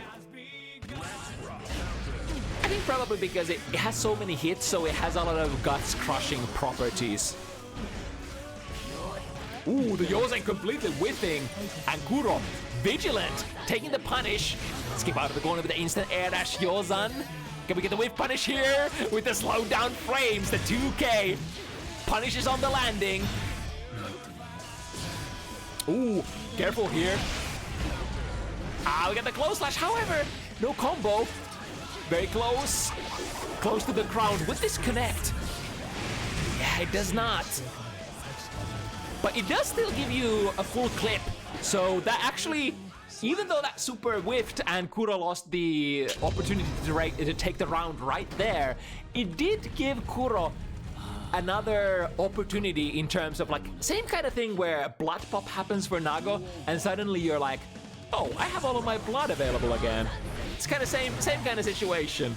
If you don't get punished for it, then you are gonna gain something. Got the backdashing again, the close slash doing work. The universal button that basically is ooh, with the backdash this time around. Trying to intercept with the jump D. The jump D is quite the hard commitment, but if you do get a counter hit with it, it is gonna wall bounce and lead into some really nice routes. The double jump, air throw. Clearing the round this time around. Player switching positions. Here come the mix-ups. Got them with the 6K. And getting as much concentration as possible once again at the end of the combo before you have your 50 tension finish. However, Raven able to equalize the situation. That was Yozen was kind of hesitating there. Do I let the Yozen go through? The TK Yozen on the soft knockdown route start. Misses once again. This time Kuro was not ready to press the button. 100 in the tank. Forcing it from the Kabari follow-up. That was probably a missed TK Yozen. No worries, we're following it up. But Kuro with the advantage, although committed to a throw. A very, very huge commitment. And with its natural enemy queued up there on the opponent, the backdash. Allowing Raven to get the big punish. Tap 5D, yeah, can't press buttons afterwards. Usually would be very minus, but not with these unique characters that can cover it up with their universal or their unique mechanics. Too heavy ends up clipping, but Raven wasn't quite able to get any sort of relevant pressure out of that one. In the corner, and now we have the resources. Now any hit is gonna be pretty good for Kuro. Could even wall break from that, probably. And here we go. Miss on the steady aim. Pressed buttons on the gun as well. Wait, I think Kuro actually queued up a metered option somewhere in between, because the 50 meter that he had earlier is now gone. Will not matter, able to still get a successful combo and put Raven through the wall. Ooh, a clean prediction there once again. Going for the air throw, missing the Escabari. Do it again. If the opponent is too passive, might as well. And then Cherry on top of the cake. The first hit of the Tsurane Sanzu Watashi actually missing there. No matter. As long as one of the later hits connect, you're still gonna get the hard knockdown. Apparently. Ooh, starting with the 2 heavy that caught something. Was that a backdash? And definitely worth spending the 50% burst for on that 50% health combo. Force the Kabari there. Ooh, frisky, pressing buttons afterwards. 2P, using the 5-framer. I think this time Raven can RC once again, but so can the opponent. use that Drift RC to nullify theirs, and then depending on the timing and the position, it's gonna be all RPS, as is this situation. No, takes out the gun when the hands are shaking. Oh, tried the whip punish. Raven is aggressively dashing forward, missing the combo opportunity. Yeah, it's gonna be minus on the Yozan, or rather the TK Yozan. And now, missed with the 5D, but it's a lucky shot. It's a lucky shot because Deflect Shield was queued up. Got actually an opportunity to punish there. It's at the same time very unlucky and lucky at the same moment. That was quite the sequence. But again, Guilty Gear Strive, or Guilty Gear games in general, very fast-paced games, and it's really hard to react like in real time what's happening on the screen. Alright, we got that Kabare backdash to nullify the subsequent hit. Get half of your concentration back, and now if the sequence is finished perfectly, and it is, Deus Ex Machina. These are, I think, if Kuro can get more of these kind of sequences cleanly out, then that's the happy chaos stuff. That's like the actual nasty stuff. But I guess the early portion of the round is kind of tough when you're still trying to build into that 50 meter. A meter, of course, really precious for meter management characters. Once again, Raven burst. Ooh, did we just throw the follow-up of the H Kabari? That definitely works. Oh, slow down frames. However, I think the blue RC explosion did not catch Raven, so no slowdown frames happening there. Back throw in the corner. The far slash keeps the opponent in steady place, trying to jump out, but no way out of this pressure. Straight into Deus Ex Machina. One more. What's the mix-up gonna be like? Parry is an option.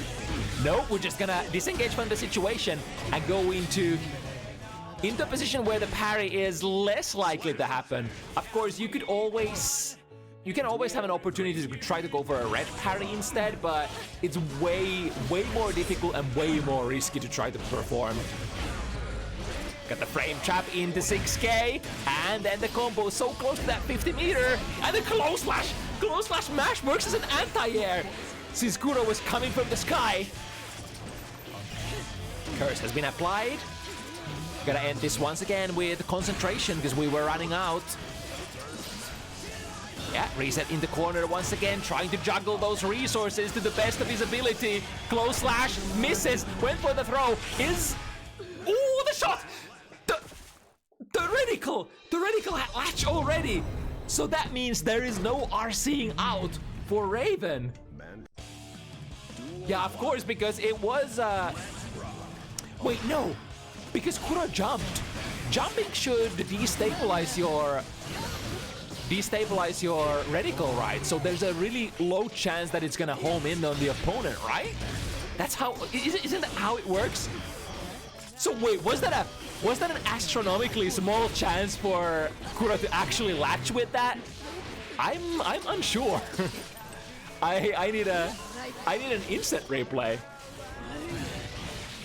Once again, yeah, airborne. It's gonna be so hard to hit the opponent. The reticle fumbles very easily in those situations. With a quick curse to the other side. Ooh, slick. Wait, does that happen naturally, or was that because the tether? Run under. 6S. Missed the punish initially, but you're still gonna put the opponent in a position of eating a lot of mix-ups, because you are a happy chaos next to the opponent, and you still had at least half of your resources ready to go. Yeah, look at that. It's fumbling. It's trying to find its mark. It concentrates really slowly. The reticle of Happy Chaos it's usually in situations like these when they are in hit or a block stun. Those are the kind of situations where the reticle immediately latches on. One bullet in the chamber.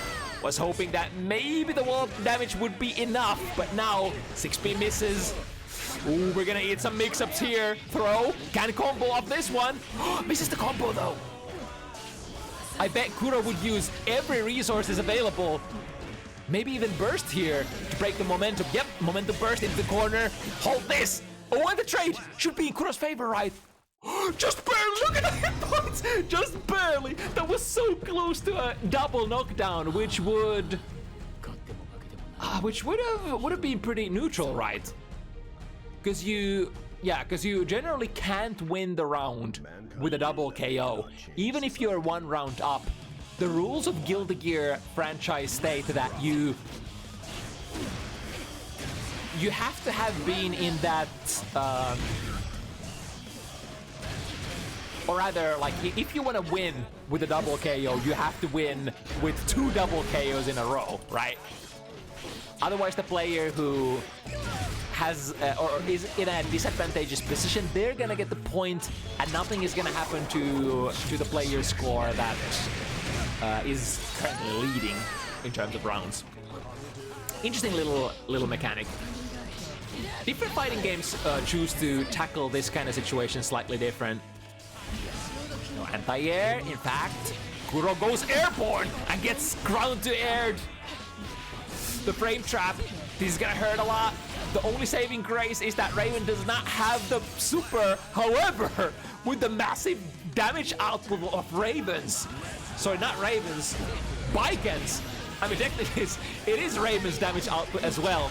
It is the player and the character working in tandem. Nice backdash from the throw.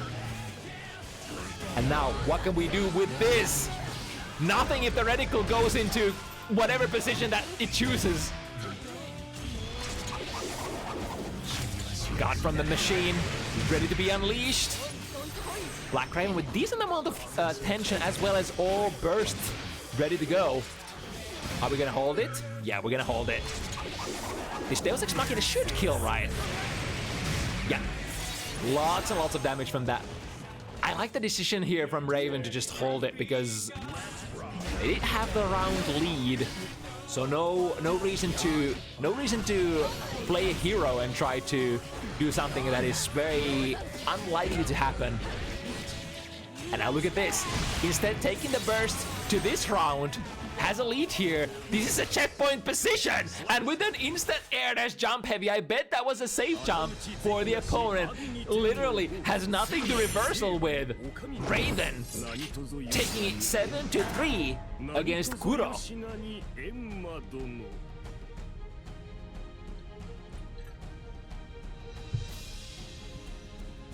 Clean, precise, get to the close range position, utilize the fact that you are so much better in that brawling distance, and go from there.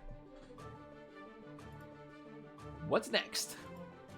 Fourth matchup of the evening. Okay, so now we're gonna have the mini sequence of Unica matchups back to back, out of which first one is gonna be Imu versus this is such a difficult word to pronounce. Eletraskinas. Eletraskinas, yeah. It always takes me a little bit of time. I wonder, did Eletraskinas actually have like a shorter, easier nickname to you that the commentators could use? L or something? Let me give the players a call.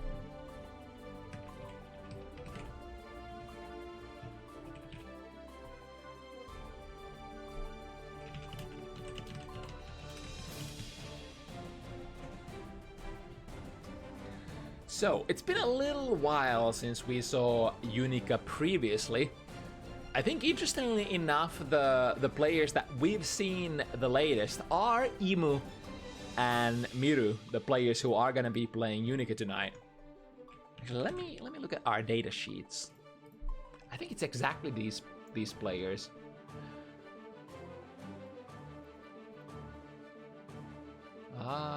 Actually, wait. Actually, no. We've only had Metadona play Unica after the release week. but it was Imu was still in the Unica release event, playing on Unica, but Miru was not.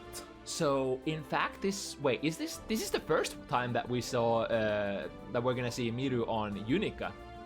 Okay, now I'm getting excited. I was already super excited for these back-to-back Unica matches, but now even more so. And Unica is a very interesting character because she's not too bad. She's not too bad at all. In fact, a lot of players have been rating her rather generously as well. She's a very standard Shoto though, with some little twists. So I think overall, she's definitely not the kind of character that necessarily holds your hand. Kinda the same way that Kai Kisk is, right? You're gonna get a character that has strong stuff, strong basic stuff, not lacking in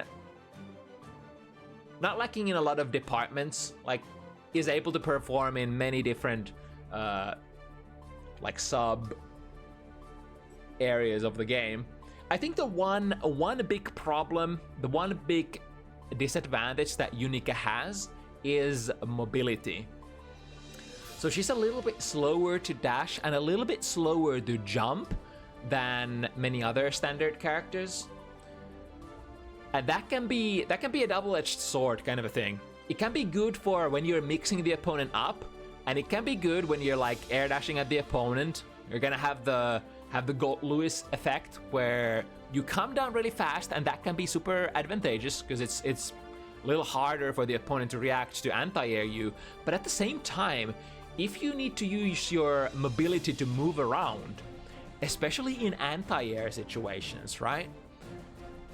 Like if, for example, the opponent places themselves like in a really high angle where none of your anti-airs, like no 2 heavy, no 5 heavy, no 6B, none of your grounded buttons would ever reach them.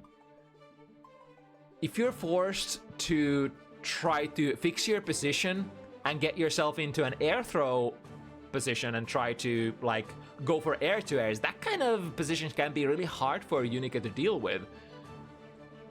Because like the slow nature, the slow dash, the slow acceleration on the jump means that it's gonna take you more frames to get to those same air to air or air throw situations that many other characters could get into very like much faster. So I think that's like, as a jack of all trades kind of character, that's probably her biggest disadvantage. At least that's what I felt like when I was playing her.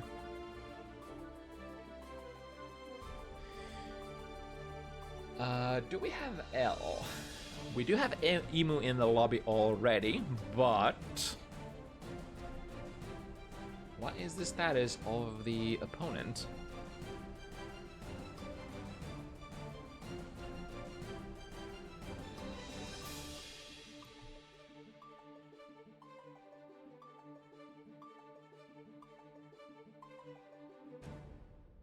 Oh, I have a slightly problem of domestic nature. Did I feed my cats? I think I did feed my cats, because my wife just messaged me, did the cats get their lunch? And I'm like, wait, did they? did I feed my cats? Am I a good parent? Yeah, I'm pretty sure. I'm pretty sure I fed my cats. Okay, well, if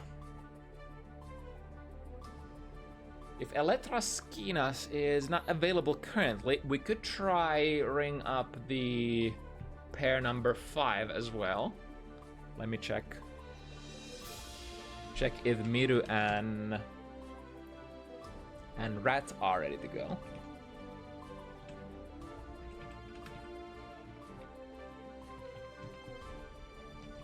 What was Rat's what was Rat's Discord name?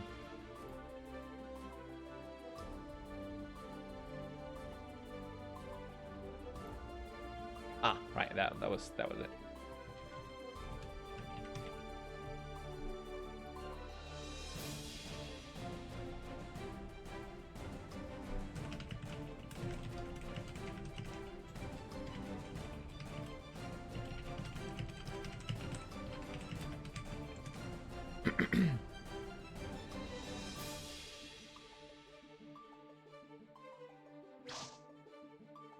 Ooh, that's a very, very cute cat pic on the Bounty Hunters Discord. That is a really comfy cat in front of the video game screen. My cats, they, like when we got them, they would often get in front of the screen when I was playing fighting games, but luckily they've kind of learned out of that behavior.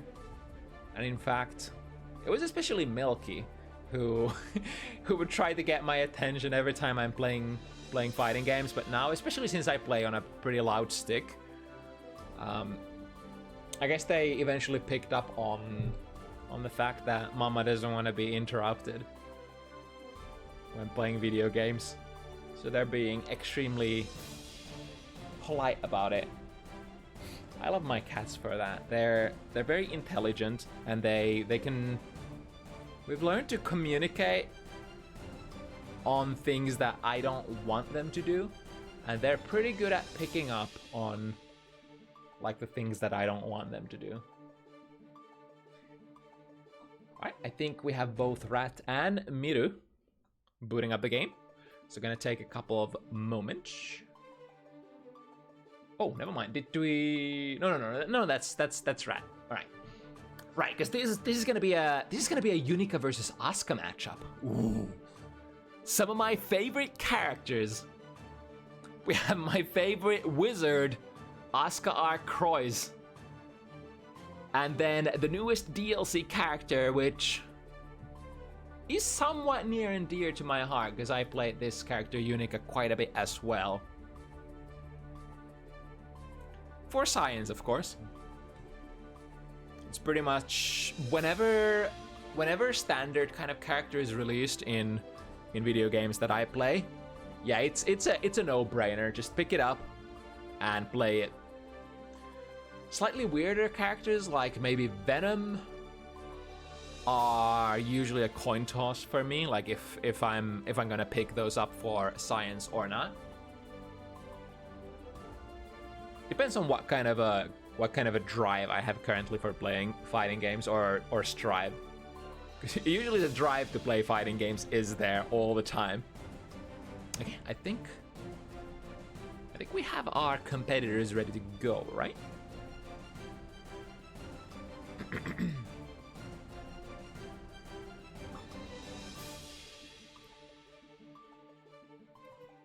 I think Miru is on a friend's account, it looks like, and that is okay.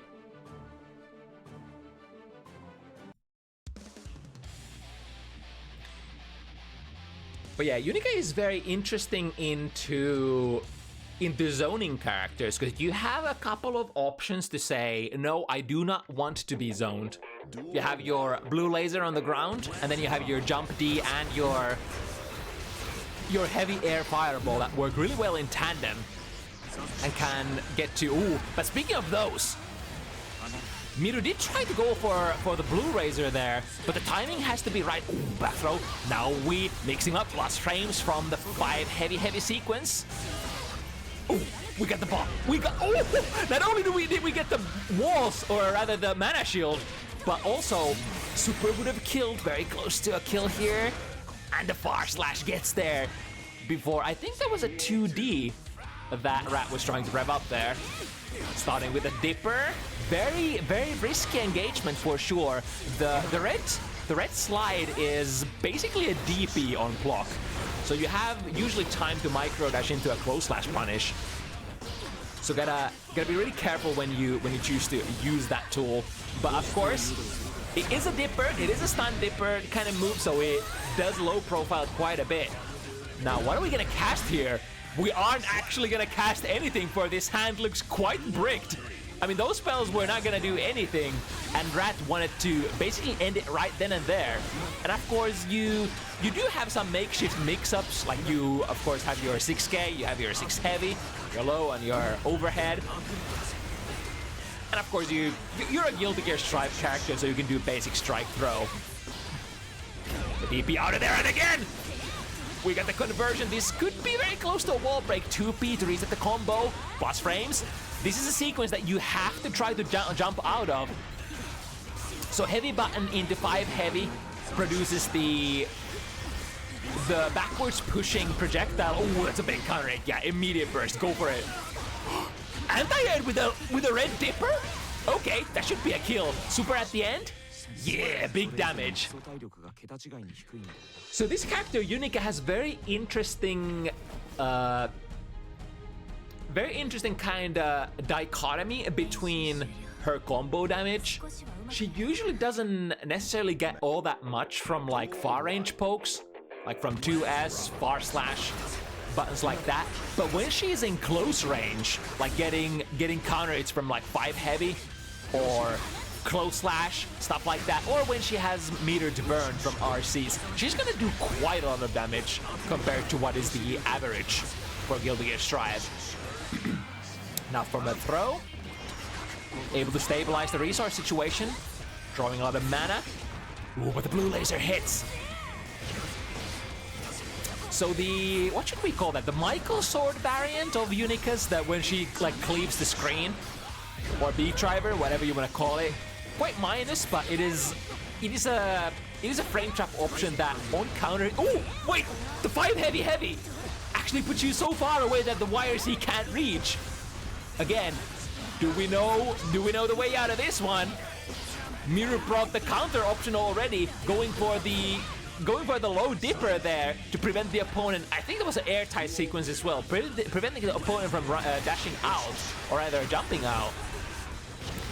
Unica is rather... Ooh, do we get a punish here? No. But we are still in a favorable position for Asuka. So we see the first air fireballs, tripping them down. DP, immediate burst, stay in the corner. Forcing that value, the positive bonus, and decent hand of spells as well.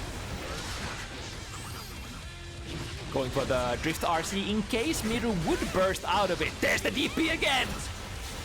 And it's a DP with a lot of quirks as well. It's a on surface, it's a standard 9-frame DP, but the second hit, there's a big gap between the first and the second one, and the second hit reaches really, really far away. So unless you're, oh, case in point, look at that distance. The second hit basically reaches half screen away. And it can be hard to get a punish unless you crouch under the second hit. It is, of course, it's one weakness. If you're able to crouch under, then it's like minus 1 second, so you can get whatever you want. Whatever, the world is yours. 1-1. Rat evens it up. Also, the risk-reward calculation for that DP is... Well, let's put it like this. It is a standard strive DP, so it just puts the opponent back to neutral. So it is very, very different from DPs such as like Sinkisk, who just gets pressure afterwards. Alright, with the instant air dash, jump slash, finds the mark. And forcing the burst out of Rat. Now the hand is a little weird. We have buffs, we have DP. Finally getting a couple of standard spells here that we can waste time with. The standard cubes are the backbone of Asuka's gameplay. After all, the Red Dipper goes under the Screamer! What a play there! Probably was looking at Rat's hand and deemed that, like, there is no way Rat doesn't cast the Screamer. Ooh, here's the punish though. DP, yep, bets the farm. But I mean, that's a decent place to bet it as well, because you have basically 0 health, and if you walk against Asuka, you're probably done for. So you gotta force yourself, you gotta try to rush out of that situation, like, really fast. Alright, playing still in test case 1. Haven't paid too much attention to what test cases Rat has been playing with, but I think it has been with like 1 and 2 for the most part, based on the spells I've been seeing. Trying to close in the distance while the wizard is still mana broken. Ooh, good spells. Double arpeggio. We also have the I think that's instant mana from test case 2, right? Use that though. Plus frames, but very far away. so won't be able to push that. Tries to go for the big money button, 5 heavy again, but barely misses. That is like the one weakness of Unica's like super hard starters, such as the 5 heavy. It is a very slow button on recovery if you whip it, but also it is relatively easy to whip as well. I mean, it is huge, especially vertically, but horizontally, if your opponent is walking back, it is likely gonna whip, right? It is really good at challenging the opponent's buttons though, because it's like basically a wall of red disjoint. Plus frames again, looping this, there we go! First time that Rat actually tries to jump out, but that time I think Miru is using RC, right, so calling it out. Mana Shield should be back soon, there we go, jump out, and be ready to play. Technically, if, ooh, the DP, put them back into the corner. Yeah, I think that if you want to true punish that, you would have to instant air dash, so the normal forward jump won't do. But of course, like, if you try to just jump out normally, like a neutral jump is kind of like a low risk, but also low reward option. And then the instant air dash is the big high reward, but also slightly more riskier option, because if the Unica doesn't cancel into anything, then you're just gonna eat a big anti-air. And her anti-airs are really damaging. Right, looking for the best hand. We have Auto Bookmark, which was cast there, so don't have to draw more spells for 5 more seconds. Has been nerfed from some of the previous patches, so the 2D was actually too far and getting whip punished there. And now, Miru's pressure. Ooh, that's kind of cool. Don't see those jump D mix-ups very often. The DPMs are completely missing. Go for it again. Put the opponent back in the corner. The Mana Shield is in peril. Pop goes the Weasel. And now, taking a huge gamble with the slide, and then OTG 5 heavy smacks Miru to a 2-2 situation. I'm often sweating when I see Unica being played and when I'm playing Unica myself, because I know that a lot of her options, like if you play certain kind of positions, her rewards are kind of low and the risk that she sometimes takes is rather high, especially on those dippers. There we go, try to go for it again. Try to utilize the low profile, but no low profile to be had here. There we go, a snipe and a big countering. Yeah, you have to burst that. But I like that again the red beam calling out the from like slightly neutral frames, calling out the normal cube throws full screen. And since it is a laser beam, it is basically an instant projectile. Resetting into the guard crush, and then the 5 heavy. Ooh, but missed the finishing touch. Wait, I thought 2K was active there. But Rat just slides in there, DP. Oh, the hard read. Was basically saying, okay, I think you're gonna instant air dash me after this projectile, just commit it to the big anti-air DP. And the funny thing about that anti-air DP is that if you take the second hit airborne, then I think it's completely safe. It's gonna push the opponent away. So it is one of your anti-air options among the many that Unica has, and also has to utilize. It's like Unica can't fare with only one anti-air. She has to, use all of them. 3 Screamers.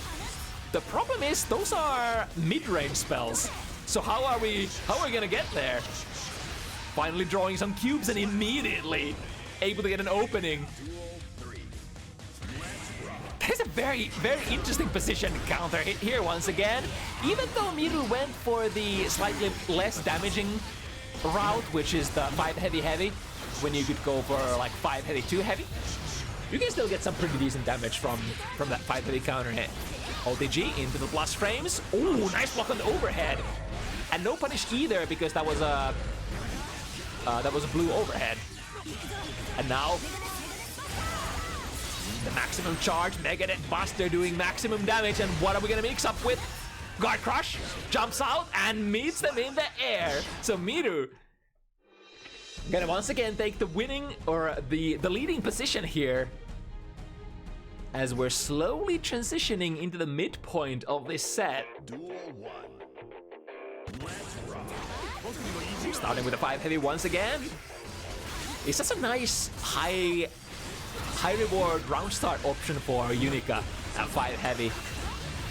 Because 10 frame move that just tends to beat every button if the opponent tries to, you know, interact with you at round start. Very attractive kind of option. Ooh, the DP ends up trading. But you can see that Rat is often going airborne, probably exactly because of the... Ooh, nice, the Red Dipper once again, going under and scoring a combo. Drops it at the end. There is still a chance for Rat. But the trade here in the favor of Miru. Once again. Ooh, actually trades with the Screamer. Okay. And I guess because, like, I guess the trade is rather even. Of course, Unica loses more health, but Asuka also loses a lot of mana from that trade. Speaking of that mana, jump D, air fireball, waiting for potentially a burst, which never did come out at the end. Well, Screamers, 1-2. Drawing some utility stuff from test case 2, but this is, yeah, oh, Miru with the read, going for an immediate 5k, which is the counterplay against an immediate drift forward RC. Because like after the super flash, ooh, got the DP here, not quite the kill. Sent the particle spear. DP would, I'm not sure if DP would have traded there, but I think Miru committed to another button already. At the backdash once again, Screamer holding down the fort. And of course, if you have the angle on your normal cubes, Stun Dipper won't be able to go under. That's once again the second hit of the DP with the massive range and the counter hit. If Unica gets 50 meter, that could be a pop. Not quite though. I mean, Rat was, I think, around full mana there. Wired C, immediate DP, tried to go for something faster than slower than 10 frames. Mana shield is gone, and with it, your life is forfeited.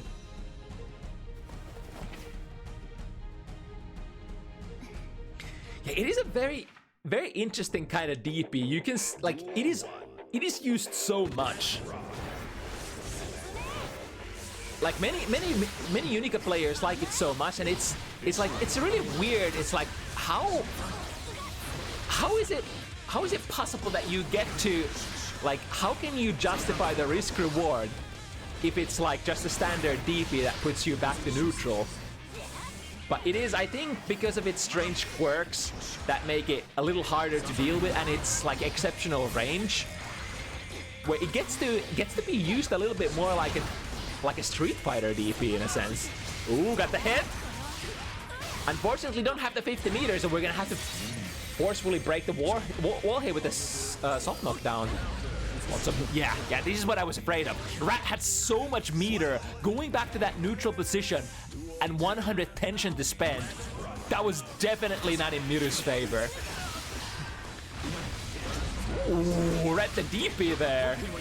I mean, both of the options, the Screamer and the DP, would have kind of been dealt with the same way. Dash forward, break your dash, and let the Asuka cast. Ooh, was able to sneak in a dash cancel there. Yeah, again. Or I mean, from the 5 heavy sequence, of course, you usually cash out your plus frames with the dash cancel. But you can cancel other of her her other follow-ups to the dash cancel as well. Be to check up some things. 5B anti-air, very good. Maintains a safe distance, even though that DP reaches from very far away. Past health screen, not so much. Firing the overhead spell and making sure that the target is gonna be KO'd from the RC slowdown. Rat on the chase.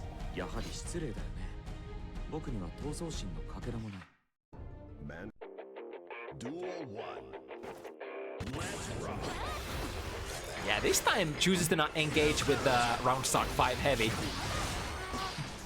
I guess you would need to have strictly a screamer in your starting hand if you want to try to immediately challenge it.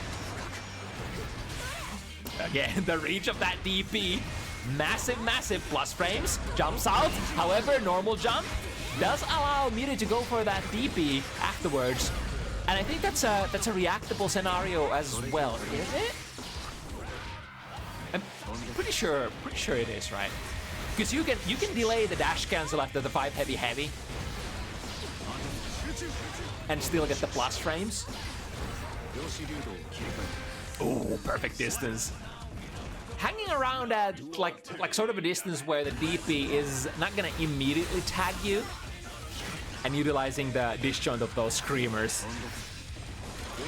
Once again, same kind of deal. Yep, Miru tried to go for the DP again, but the thing is, the input, like that DP does not have any sort of extended input frames. It's like the two or three frames of inputs after the actives have started, like very standard amount. So theoretically, if you rev up your meaty properly from a distance with Screamer or something like that, if you don't screw up, then the second hit of the DP has never a chance to come out, right?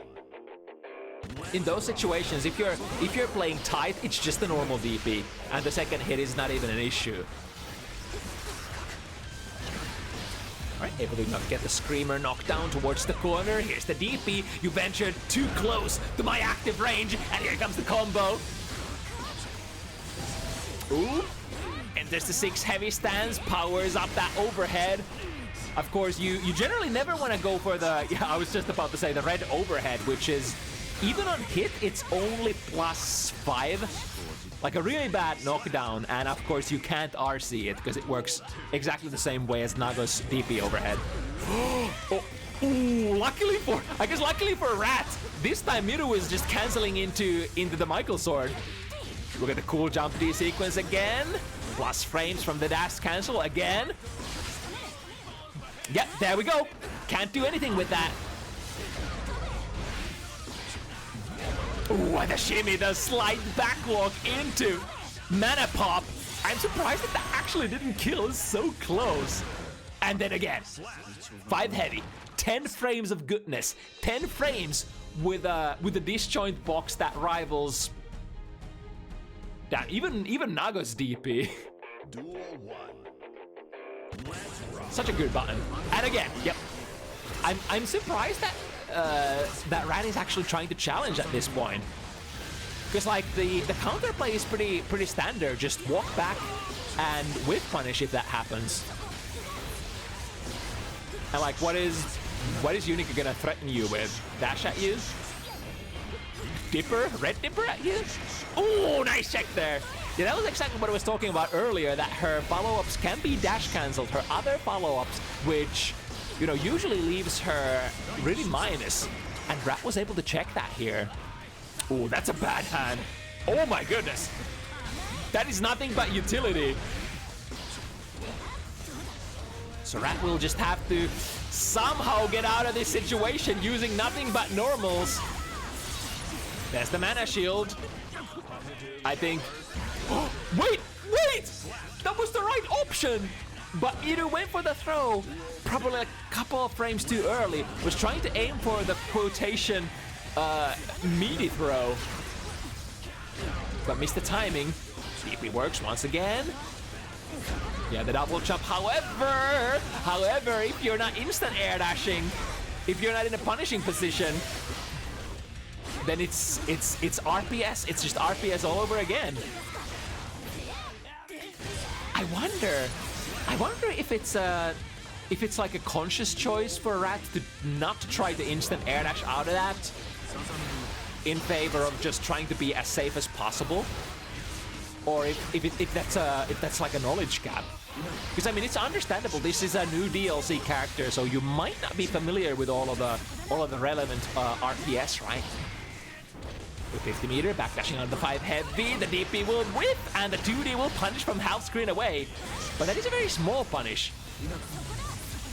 Although, just getting a knockdown for Asuka is pretty decent. Allows you to better your position and maybe cycle your resources. Deeping distance, and it comes out immediately. Speaking of, I think, has Rat punished a single DP with a close slash?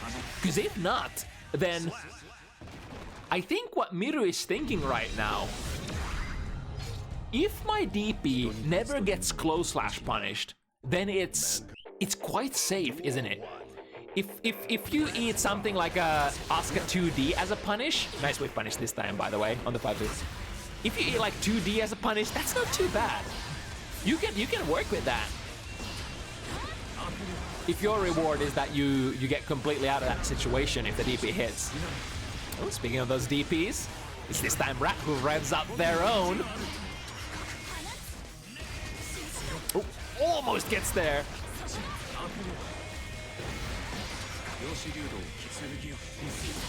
Try to 6P. Looks like Asuka 6P can't actually go under that beam. Trying to DP from half screen away, hoping that Asuka is extending his hurt boxes into that button. Red Dipper. Not the best knockdown. You generally want to get the blue versions of the specials whenever possible, because those are not only more damage, not only safer, but also like way better knockdowns than their red counterparts. They're running into cubes and getting cornered for their troubles. Very even Stevens kind of situations. 5-5, both players have one round. Actually, Miru doesn't have a round here. So Rat in a little bit of a lead. Positional wise as well. Oh, sorry, the other way around. Miru. Yeah. Oh, right. Because Stripe works a little different than other fighting games. Because you lose lives instead of feel the round counter in this game. Big counter hit again.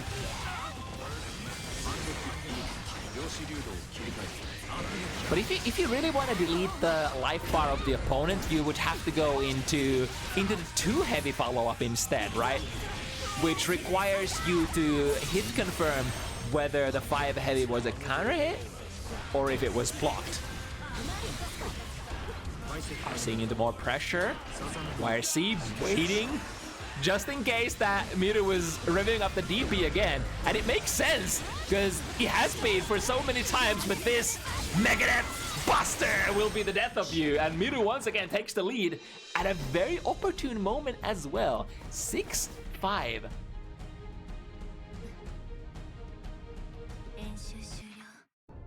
One more to go for our Unica hero. Oh, again tries to challenge there. But it's too fast. It is 10 frames. There we go. This will surely result in a wall break. And with the empowered Megadeth Buster as well. It's interesting that she, like, not only her special moves, but her super can be empowered as well.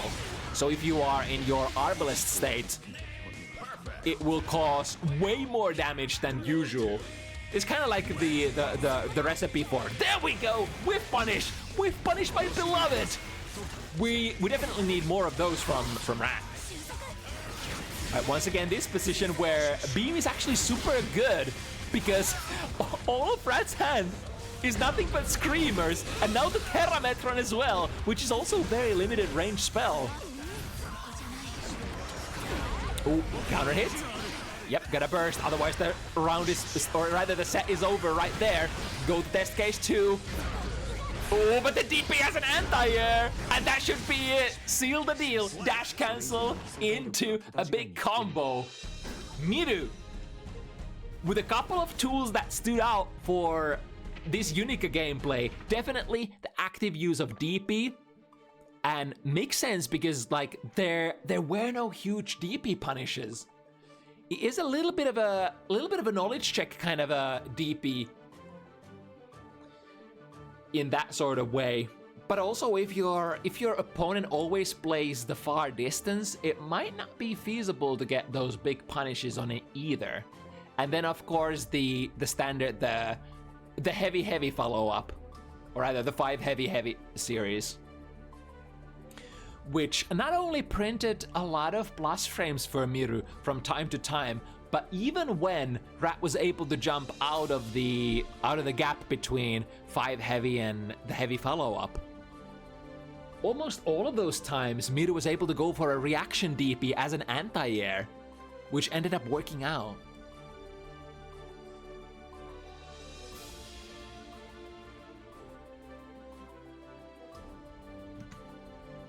But yeah, I guess the whatchamacallit, the verdict there is, if you want to punish that, you would either have to go for a super that moves forward really fast, so if you have like an RTL or something. But the universal thing is instant air dash. That usually, if your timing is right, that won't give your opponent time to rev up the DP. Or does it? I think it doesn't, right?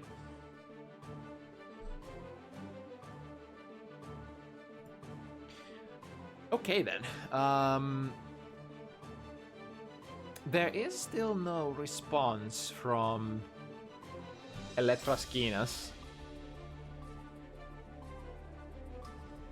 So does that mean that we proceed with the schedule then? This would probably be the next match.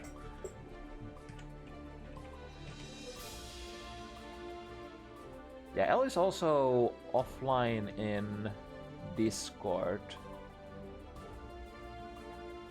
So I guess we're just gonna have to move to Munches and Civ's matchup. Oh yeah, also this is an old card because we did have to switch it up, and since Ruby couldn't show up today, we put Civ Ram into this position. I guess we're just gonna have to run with it and see if we can get Elle before the end of the show.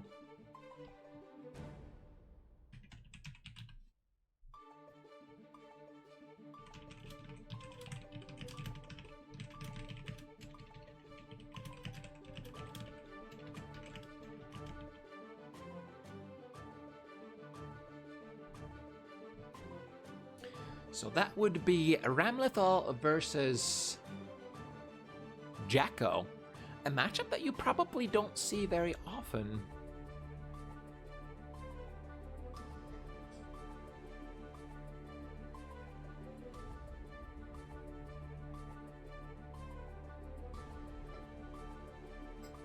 Two characters very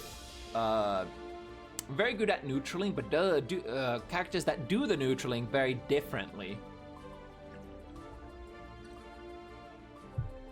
Ram, of course, does it the standard way. Long-reaching, damaging normals, whereas Jacko is a little bit more projectile-oriented.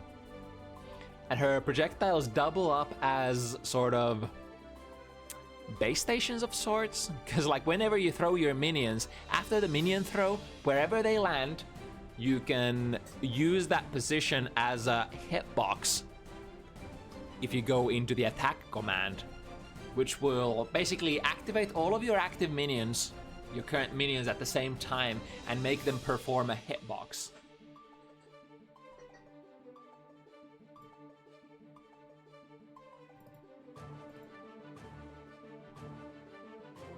So generally, the gist of the neutral is you either try to intercept Jacko before she gets to take out the minions and throw them at you, but if that is not feasible, then try to intercept the minions that are thrown at you so that they expire, they die before Jacko gets to use them for that attack command.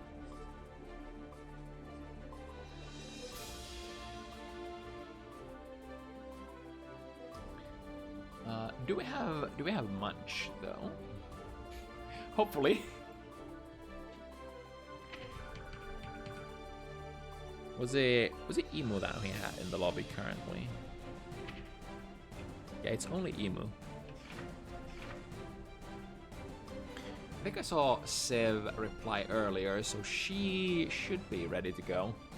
It would be a little unfortunate if both the if both L and Munch are AFK at the moment.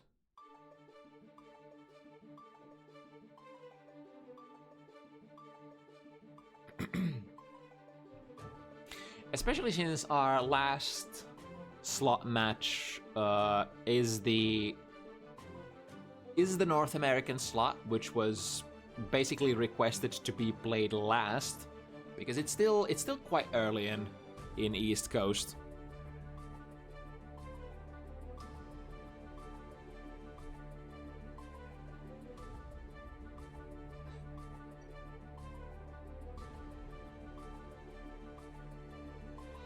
But if we don't have Munch and if we don't have Elektraskinas, then I guess we got no other option than to ring the last slot matchup players,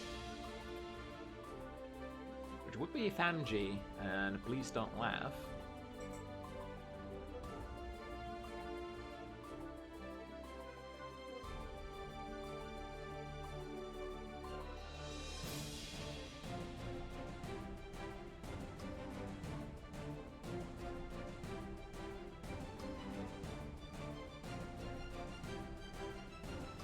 Okay, we do have PleaseDontLaugh at the moment though, so let me check if Fämjii is also available.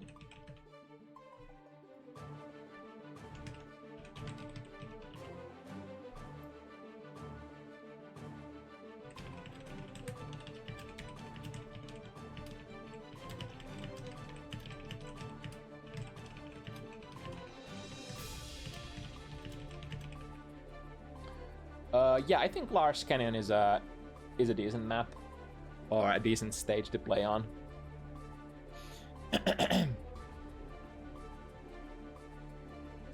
So that would line us up for our bike and mirror of the evening.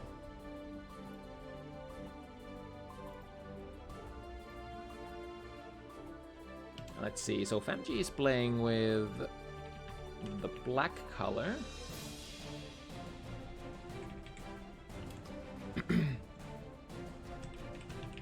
I'm unsure if this color indicator is... Yeah, PleaseDontLaugh's name might be too long to have this color indicator. But I guess it's fine if we have the color indicator for just one player.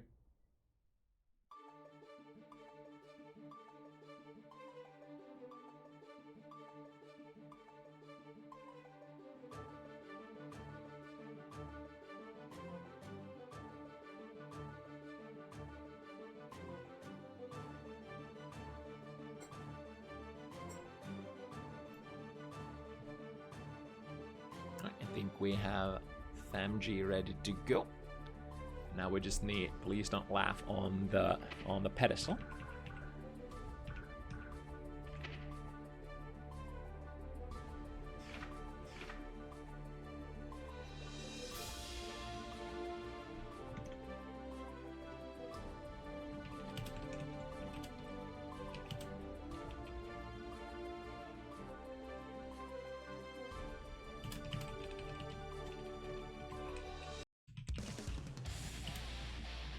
Okay, and we're ready to rock this. Yeah, it looks like we can't fit the yellow tag for PleaseDontLaugh. But we have the indicator on Fämjii, so that should be enough, right? Bike and mirror. So this character has been so popular, not just on bounty hunters, but like the whole Strive community as of I mean, she's always been really like a really popular character, but especially since she got buffed up a little. There was that period when a lot of players felt like she was maybe one of the bottom tier characters, but then she was like slowly buffed up a little, and now she's in a position where she's like a very solid tier character. Not necessarily like the highest tier, but can win tournaments tier, let's put it like this. Ooh, went with the parry there. No mix-ups for you. So I bet there's gonna be a lot of RPS around, revolving around the parry, especially since you are a character that has such overbearing mix-ups, such hard to defend against mix-ups. Whereas the parry can definitely cover the low and the high option at the same time.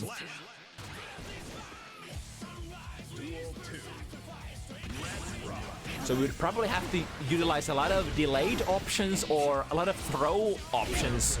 Ooh, the close slash actually caught the, was that a drive-by Yozan that PleaseDontLaugh tried to do?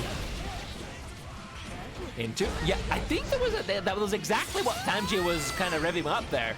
Went for a really delayed low in probably expectation of the reversal parry. YRC back. And returns with a parry. Once again, that YRC on hit is +10. So depending on your sort of distance from the opponent, you could try to go for like one of your K buttons, which are usually faster than 10 frames, so you can hold them still. And if they're trying to struggle away from that situation, oh, did we get a disconnection here? So because this is a North America to Finland connection, it also means there is a ridiculously high chance for the spectators to get kicked out because because Arc System Works games and excellent internet architecture and lobby architecture. So we're gonna call the players back to lobby after this one. Or maybe they didn't notice. Is this a sandbag one? Okay, I think PleaseDontLaugh actually noticed, so we're gonna get a sandbag out of this one and reset it. It's very nice. Not missing any footage. But yeah, if they're like how should we put it? If there is that please wait from the server, that generally means that the spectators are gonna drop from the game. So the players, if they're familiar with how this kind of how it works with the server, they can kind of predict when the spectators are gone. Alright, let's put it back to a rematch. And we'll resume from 1-0 position for Fämjii.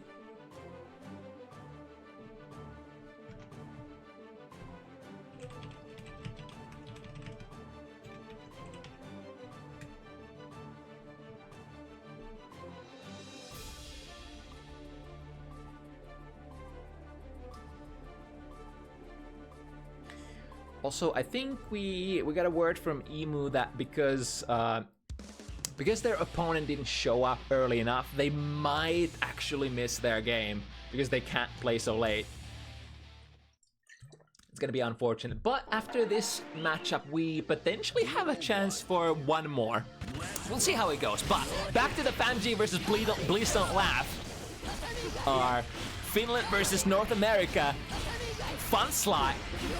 I mean, technically, with the power of rollback netcode, it's been generally quite playable between some of the West Coast European countries and East Coast NA. I mean, there's only the ocean to go through. How hard can it be? Tatami, the challenge from PleaseDontLaugh. However, ooh, big close slash counter hit. And we got the meter as well. We're actually gonna skip into the super. Probably because I wonder, the heavy Kabari ender wouldn't have stuck there. Which is why Fämjii goes for the super a little bit too early. Or like rather earlier than the wall stick would happen. Started with a far slash. Of course, this character, one of the fastest, or rather, does have the fastest far slash type. With RPS here. PleaseDontLaugh was trying to go for an empty throw, probably to try to call out Hiragi. RC, making sure that it is blast frame trapping into Tatami, which does give you a pretty decent combo. YRC, what are we gonna go for? Oh yeah, because her far slash is so fast, you can actually lock the opponent down after YRC without having to use your K buttons. I completely forgot. Now, there was a big commitment there from Fämjii. Tried to go for the red parry, which basically happens when you're trying to parry during your block strings, or rather when you are in block stun. Some people like to call it a guard cancel, some people call it a red parry, a la Street Fighter 3rd Strike. But I mean, mechanically it's kind of both. What initially happens is a red parry and then the follow-up, because the red parry can never go into the full animation. Your only option is to dash cancel, which technically makes it a guard cancel, because you're guarding something and then you cancel that into a dash. It's a very interesting way of doing it for Guilty Gear Strive. Baiken's guard cancels, or rather, Baiken's unique defensive options have changed basically between every single Guilty Gear game. While that's happening, Fämjii is taking his second point here. Starting with a clean 2-0.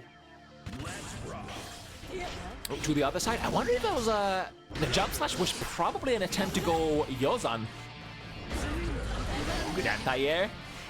Even though they say Baiken doesn't have the best anti-airs, or rather, I guess Baiken players are thinking about many other things other than the anti-airs. The fact of the matter is that the 6P from Baiken is fairly workable. You can definitely work with it.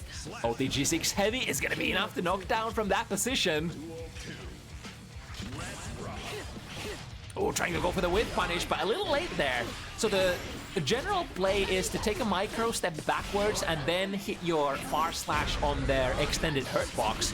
But if you're waiting too much, or if you're trying to maybe react to the opponent's missed poke, you might miss your opportunity to press your own S button.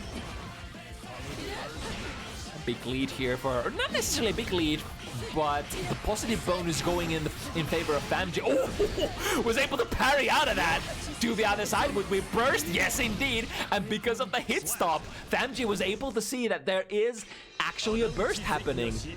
When you lose that feedback, that physical feedback that you usually get from your RC explosion, that's when you know, all right, they are gonna be bursting. Once again, Fämjii starting fairly strong, has built 50 meter already. Tried to go for a parry there. Missing that parry does put you in counter hit state, so it is definitely a risk. Even if your opponent doesn't necessarily have like any specific counter routing, it is still an extra damage modifier for getting counter hit. Forgot how much though, but I'm pretty sure that is a thing in Guilty Gear Strive. With the heavy kabari. Ooh. The challenge there after the RC.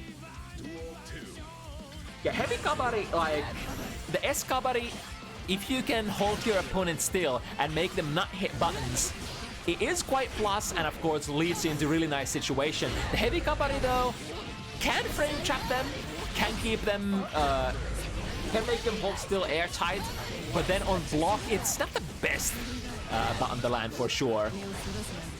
There is some RPS with the follow-ups, but generally like not the most favorable situation that you want to be in. Ooh, please don't laugh. Finding a really good hit, dropping the combo though. I think this reversal super is gonna hit. Then Jin, as they say. A little OTG there at the tail end of the kabari as well. And now don't laugh. Very low health. However, Viking has pretty decent combo damage. Misses with the last hit of the kabari. And is that too much? Does that make it too minus for you to pick up the pressure afterwards? I guess. Duel 1. Let's rock. Fämjii picking up a and a nice instant air dash read as well. Like that's like a lot of people joke that Baiken players only know instant air dash jump slash because it's like the neutral is hard to play for Baiken and it's better to just gamble and get in with your premium jump slash button.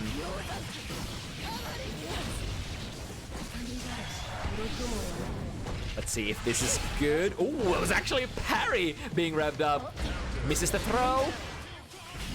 No throw option select here. Gonna use that meter on YRC instead. Push the pressure. Ooh, got the low there, but did the... Wait, I think the tatami, because the tatami was active there after the RC, kind of screwed up the 2D hit. Slightly unfortunate scenario, and now Fämjii with the frame trap into tatami mat, and because it launches so much, you also get a pretty decent conversion, even meterless. Parry against the frame trap, the 6 heavy was the slowest normal option that you can Gatling into. Staircase to the ground, tried to backdash, Barsta still catches, but I think, especially for Baiken, that's gonna be kind of hard to hit confirm to do. It's also funny when one Baiken attaches the S-kabari, both characters, like both Baikens can technically utilize it. And of course, both characters do know how to utilize it as well, because your own character just completely revolves around it. So, like from those RPS situations, if you manage to win, it's like you get to utilize that just as well. Momentum burst into the corner, and that's the kabari from the throw. Ooh, steals the corner. And with the 50 meter, we're just gonna put that in the tank. Ooh. Close slash into... Didn't get the clean finish here, so PleaseDontLaugh still gets to play.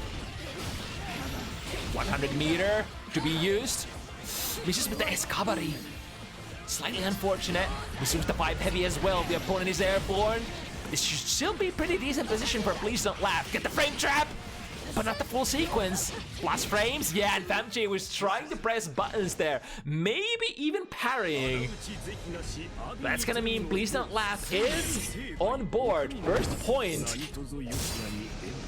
I think this is a pretty decent position to get the first point in. If you let your opponent go up to 5, then it's starting to approach that like very desperate kind of situation position. But 4-1 is still doable. PleaseDontLaugh finding another good reversal parry. Ooh, and delaying the 2S enough to bait the parry of Fämjii's. Ooh, the instant air is combined with the BRC. Momentum manipulation into a big BMB combo. I think there was supposed to be a close slash pickup still at the end there. Nice, gets out of the corner with the use of instant air dash. Yozan. Very close to getting a kill here. This is a soft knockdown though. So Fämjii getting the drift forward. Spent that meter very effectively.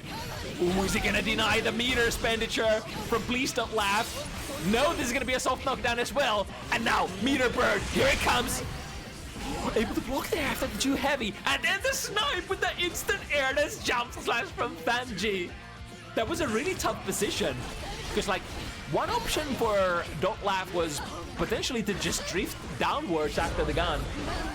Gonna be counter hit, so burst here. Probably has to happen. Too far, so can't get the 2 heavy to connect. That is one of Baiken's curses, that unless you're close enough, some of your normal sequences don't really connect and combo properly. Although this feature has been like sort of remedied in the latest patches. Is this a safe jump? It's from the front. No, not a safe jump. I do know that like if you want a safe jump 9 framers, which Sanzu Watashi is, you would have to perform from your mix-up positions often the front option. But of course, there's so much when it comes to different bike and mix-ups that I'm not the expert for sure. Alright, getting a nice close slash there, pulling the opponent back on the ground.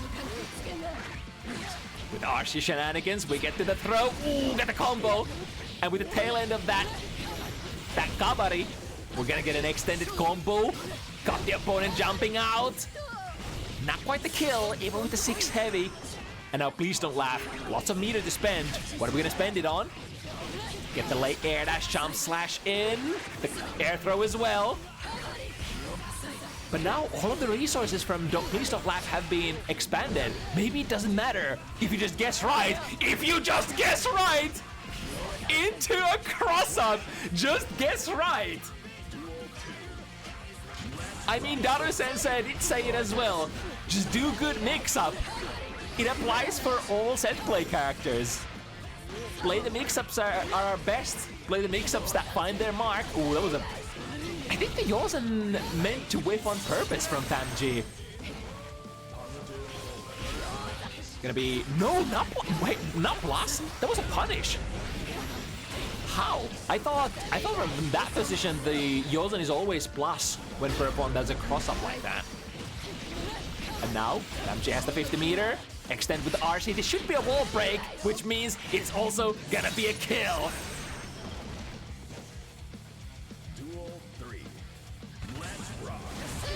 Ooh, that was a very committal jump D round start. So works if your opponent is aligning with yourself vertically. Throw out of the corner, but we do have the Kabari attached. Please Don't Laugh says, I don't want to get mixed up here, so use the burst. The interruption with the 5-framer. And into Tatami, attach the S Kabari. However, Fämjii goes for a reversal throw. I think that is it one of those situations where the only way to call out the reversal throw is to go for an air, like as fast as possible 5B as you can. Nice punish there from the air to air situation. Throw them. OTG is not going to be enough, so we have to go for the mix, and the mix is front this time. Previously, it was from the back, and now from the front. And I mean, there is probably a little bit of like the Hiragi is not gonna be just save me for free kind of an option, because your inputs are gonna get reversed if the opponent crosses you up, right? So to a certain extent, I think you just have to guess like from which direction does the strike come from if you're trying to counter them with Hiragi.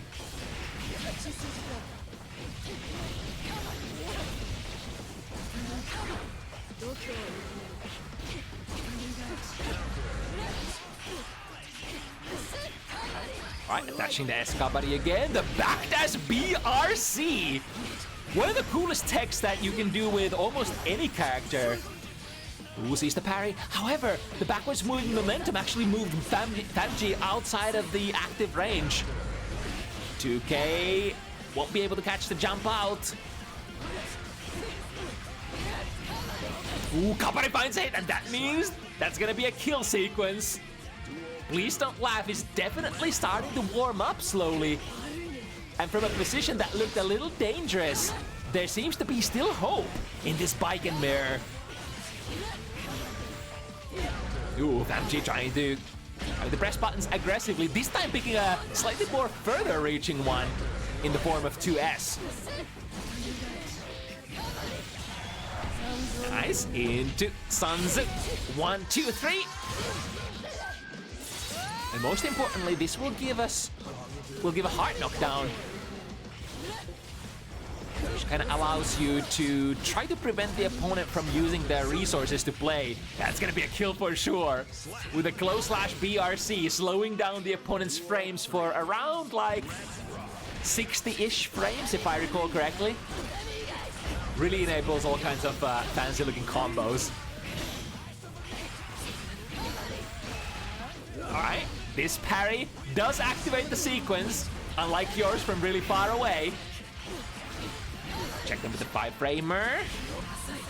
To the other side, yeah, that Yosan connected. Ooh, we got the red parry. But so far, no dash cancels out of the red parry. I forgot what the frame situation for the red parry is if you don't guard cancel it. I think it's still plus, right? Coming down with the jump heavy, the most deep hitting buttons into. Are we blocking? Yes, indeed. Or rather, we were in a position where the normal hadn't started yet, so check to cancel it into the parry and then winning the last neutral exchange there with the use of that 2S. Yeah, ever so slowly, it's starting to look much better for PleaseDontLaugh.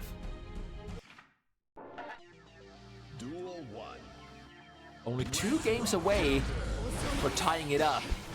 That Fämjii, like, the fact of the matter still is that Fämjii is in the driver's seat.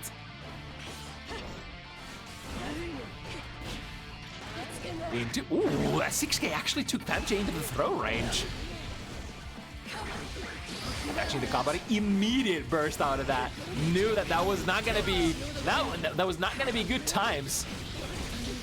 Yeah, this is the combo that PleaseDontLaugh has dropped quite a few times from the RC. This time, able to successfully connect the S Kabari and give up the combo. Into the mixer. Ooh, but it was delayed. It was delayed this time, and the 5-framer catching the opponent out of the sky. Even though Baiken's 5P is not necessarily like the best anti-air option, it is still her fastest option, period. Ooh, caught the follow-up. And yeah.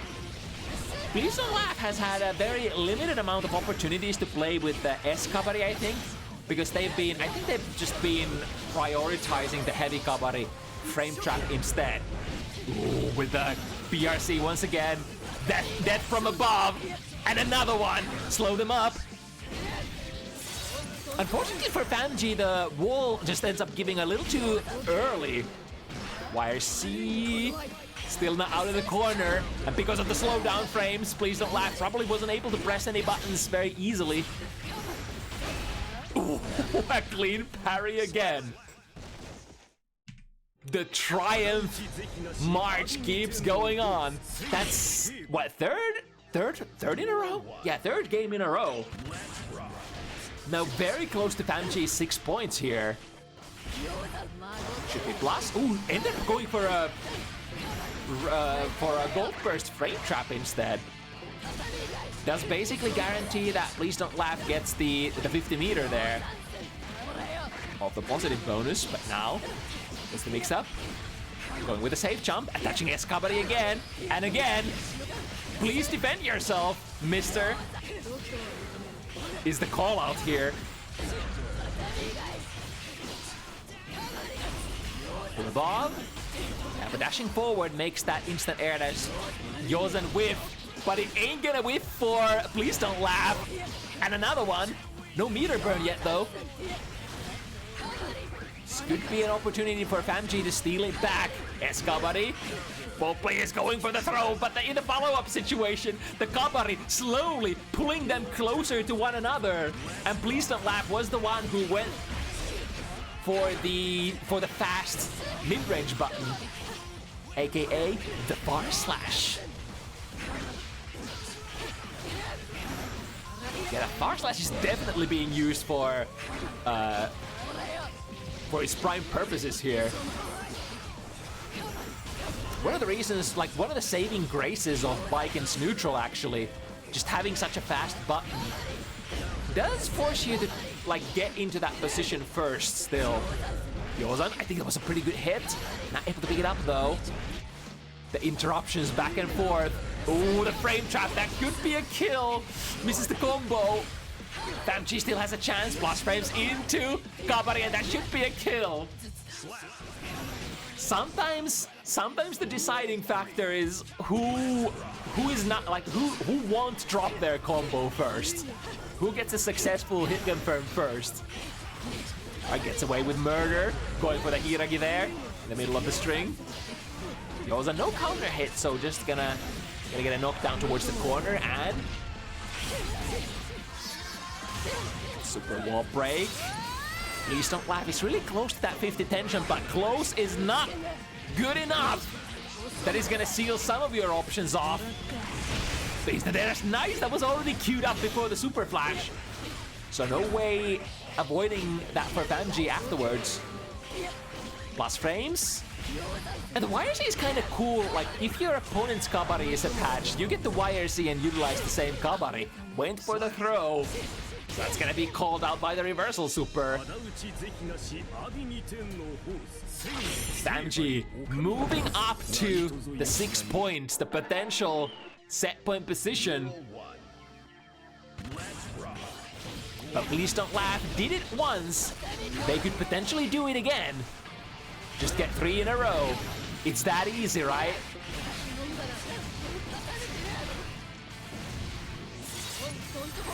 But I mean, when the opponent is playing hard like this, Fämjii just going in very aggressively with the aerial angles. And then at the end of the sequence, the chip kill as well. Set point Fämjii. Ooh, caught him on the landing. I think that was actually a... Was that a punish? No, that was a counter hit, right? On the second one, the first instant air, or the first Yoza didn't quite build the meter, but the second one did. Please don't laugh. Returning the favor. Ooh, almost a kill. Next hit will be it. YRC, unfortunately, the opponent is airborne, so we won't get to utilize those plus frames fully. Got them with the 2 heavy. Ooh, and then the jump out. Plus frames. Ah! But Fämjii goes for the parry. Screw your +3 or whatever that drive-by Yozan is. It is never airtight, I think. So you, like, there's no way that you can ever connect, like, or maybe from some angles, but most angles, you won't be able to connect your 5-framers or your 6-framers. So there is always a little bit of RPS there. Wait, wasn't that 7 points? Oh, I think because we had to reset it, so the players are seeing 6-4, but it's actually 7-4, right? I think. Or maybe we can check it afterwards, but I'm pretty sure I didn't miscount. Maybe. I mean, it is possible because this is a mirror match. So sometimes you're like, maybe I put the point on wrong bike and. Yeah, I think what happened here is that because we disconnected from the second match and then players came out of the lobby when it was 1-0, they're currently seeing it as 6-4. So they're like, okay, it's not over yet.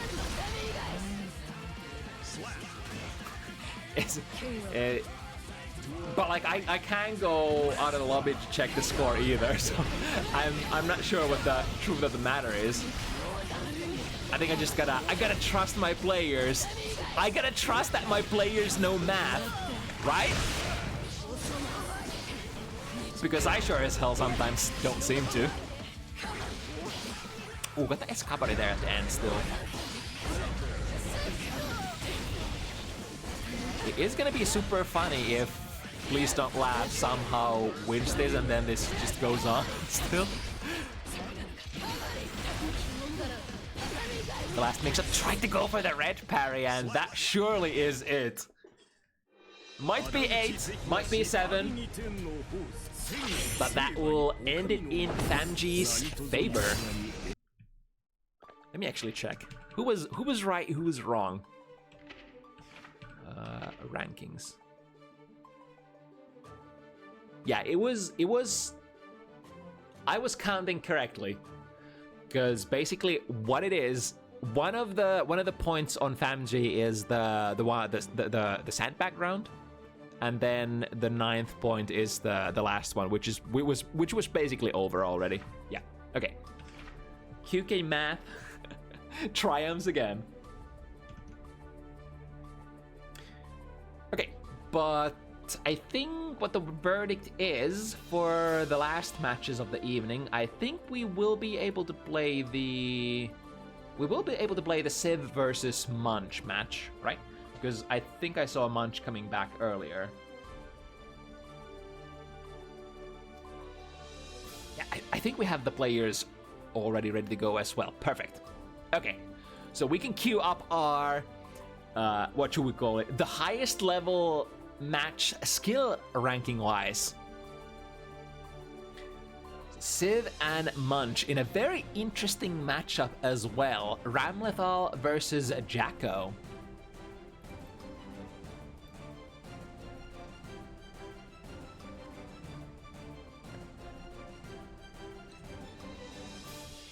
And I think Civ did say that she is not the most familiar with this matchup, but was trying to do some last-minute labbing before the go time. Let's see if it's gonna work out. Jacko is, of course, like very difficult character to play against unless you know a lot of these, like a lot of the frame data and a lot of your like neutral options. When minions are being thrown at you, what are you gonna press? And then, of course, when you get into this position, it's ooh, was able to get there. And a close slash starter. Race it into the rock. With the backdash, able to dodge the flip kick. And now, from the right corner to the left one, it was like in that resource situation, unless Civ goes for like a blue burst and risks it all for the remainder of the game, it's gonna be really hard to get out of there, because I think Munch had like near 100 meter there. The corner carry combo will be able to break. We'll get that 50 meter just in time to go for the Mortabato. And it's gonna flow. Yeah, that positive bonus is gonna build back another one, and it repeats. What's your option this time? This time we're just holding the FD block, trying to get the opponent off of us. But the sort of sad truth of the matter is that many... Ooh, the 2D. Wait, far slash? Round start far slash from Ram destroys the low profile of 2D?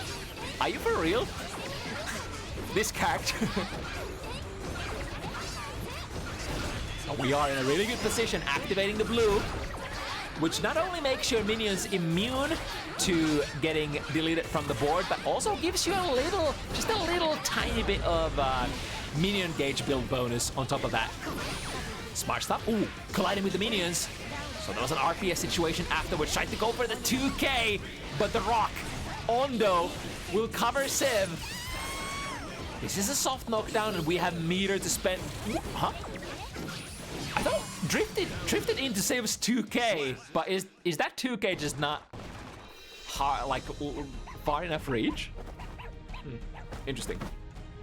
Because like often in that RPS situation, if you think your opponent will drift RC forward round start, you would have to put like your K buttons active on the screen. Usually like 2K or 5K.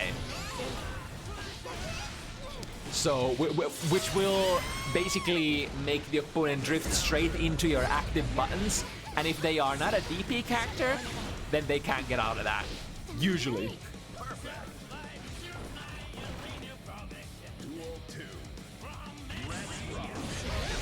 Once again, the bar slash. It seems to be hitting low enough so that there is no escaping it. But of course, the most common or the most meta round start option in Guilty Gear Strive is the micro walk back S buttons, which will generally be like all of Ramlethal's round start options. I think maybe not, maybe 5 heavy will actually reach if you're trying to walk back. And this is an onslaught if Ram gets you into the corner. We still have the other sword, which means A combo route into a clean kill for Civ. Yeah, that was all Ramlethal. There was a lot of good stuff for Munch in the first game. Was able to get Civ in the corner both of those rounds, but now the other side of the coin, when Ramlethal gets their game started, that's gonna be a punish. Yes, and good knowledge there. Unless the flip kick is covered by stuff like the sword, the explosion, or R-seed, it is gonna be extremely minus and can be punished on block. Which of course requires you to react to it or read it and stand up for the block. Yeah, that's the other kind of really tricky to block sequence. Legion driver, reversal out of the situation. Ooh, are we gonna go for the kill? Was kind of trying to get the kill there, maybe run under or something similar. Ends up still getting the round.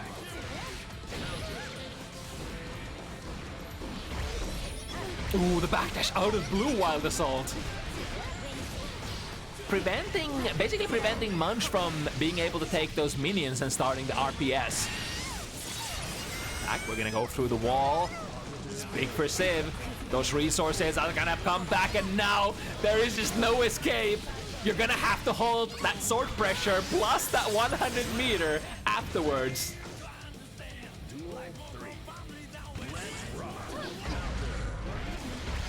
Was waiting for the burst, and then in the follow-up situation actually deleting Munch's ability to burst immediately using that wild assault. Wait, was it just the wild assault that made it basically just... Huh, interesting. Ooh, was able to get the 6B there, huh? That was a really interesting situation. I thought I saw Civ flip kicking at Munch, and Munch at the time was holding a minion, so I think was either able to put it down and press the 6B, or then that was just a minion attack command while you were holding the minion still. Blink and you miss it. Alright, sets the minions in motion. This is the standard way of starting your pressure for Jacko, and able to push the opponent in the corner with those. Mining the minion gauge, of course. If you use too many of those attack commands, you're gonna run out of that juice and then lose your ability to print plus frames and frame traps. Utilizing the explosion of the sword for a throw this time. Dash cancel into a big close slash counter hit. That's a soft knockdown, so Munch can technically play here. At least a little bit. Trying to waste time for the first sword to come back. With that burst, we'll be able to force both swords to return, and now time for you to block. Yeah, there's no reason to really try to struggle out and burst out. Your health was just way too low at that point. Tried to get a whiff punish there, but damn, Ram is really fast with those S buttons. The sword toss, the downward sword toss working as a makeshift anti-air. Interesting character for sure. Now once again, working with the soft knockdown, and the wall break does bring you your swords back even if they are currently on the ground.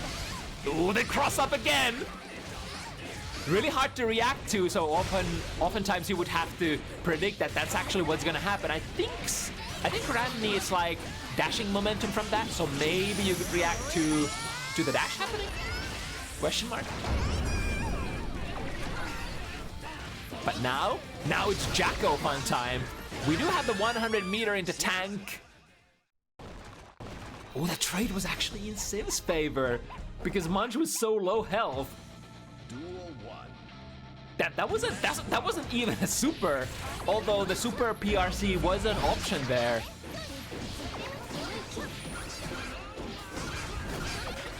Already built up so much meter. Damn, look at the tension.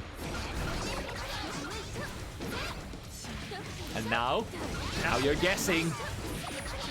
Against very hard to defend kind of situations. Was able to block that overhead option though. But then the shimmy. And of course, holding the burst is the best course of action in this kind of situation. So good on Civ for not panicking there. Alright, burst. It's like understandable burst there, because when Munch starts getting like a critical mass of the minions at neutral, usually in those kind of situations, Civ just gets pushed back into the corner by the sheer power of the minion attack commands. All right, reversal blows all of the boys out of the water. Now, plus frames from the stone, then into even more plus frames with that guard crush. More the bottle available. Break the wall. Hard knockdown into a safe jump. Good play by Munch though. Starting with the FD, pushing Ram slightly further away so that she wasn't able to connect the, I think the close slash.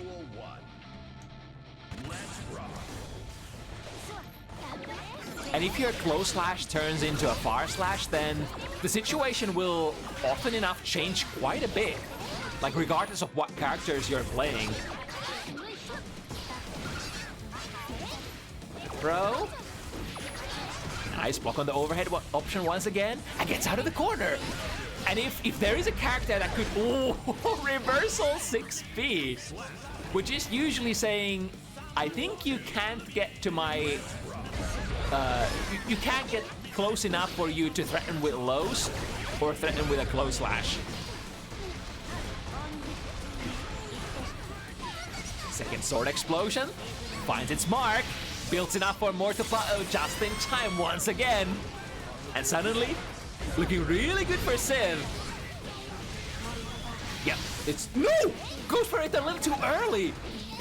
Now, if Munch holds this really tight, because from that defensive situation, while Munch was being comboed, they were able to build all of that meter. And now from that one touch, through the wall, hard knockdown, positive bonus, and another 50 available. Dash out of the corner. Civ does have to try the burst here, does go for it, but Munch, one step ahead, knows that there is no choice but to burst in the relatively near future. Like, Civ was so low health that there almost was no chance to even try to hold it, and there was no option to hold the burst long enough for you to get even hit once. Once again, in the Jacko favorite position, the double champ got caught there at the end. But with the blue burst, was able to turn this into a favorable offensive position again. Plus the swords, literally 1 meter away from Mortobato this time. And the Drift RC loses against the 2K. I think that was again Munch pressing that button before the super flash. Great momentum steal there. Was looking like just basic Ram stuff.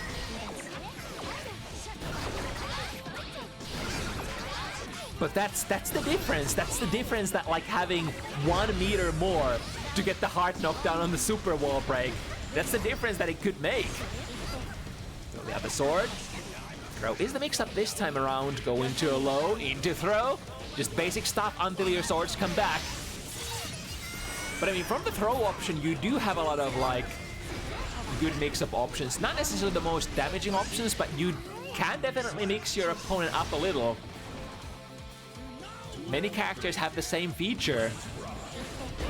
Ooh, that was exactly what the doctor ordered. If you try to press buttons on the ground, I think you lose to that sword toss.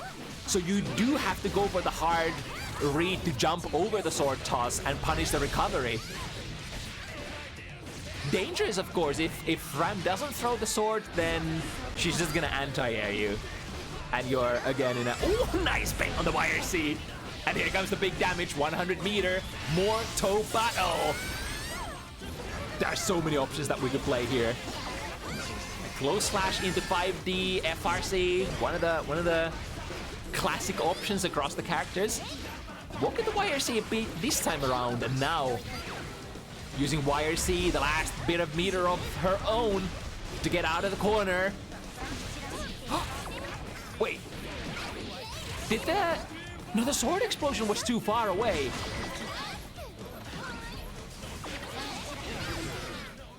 Was it the distance just wasn't good enough for the cross up to happen? Maybe, I'm not sure. It's my knowledge of Ram stuff is a little limited. Because it is a slightly rarer character and one of the most remade character out of the cast. Like a lot of tools from Ramlethal has been changed over and over again. Case in point, the flip kick that she has. Like the function of that move has changed so many times across the patches. Alright, the super negates the effect of the sword explosion. And breaking out of the corner, here we go, frame trap into the soccer kick, and then minions following it up.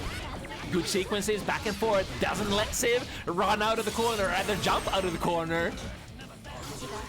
Oh, yeah. It's like, you will have to tag Ram like super early to the sword toss frames if you actually want to delete it from coming out, I think. 2K preventing the 2D, I think.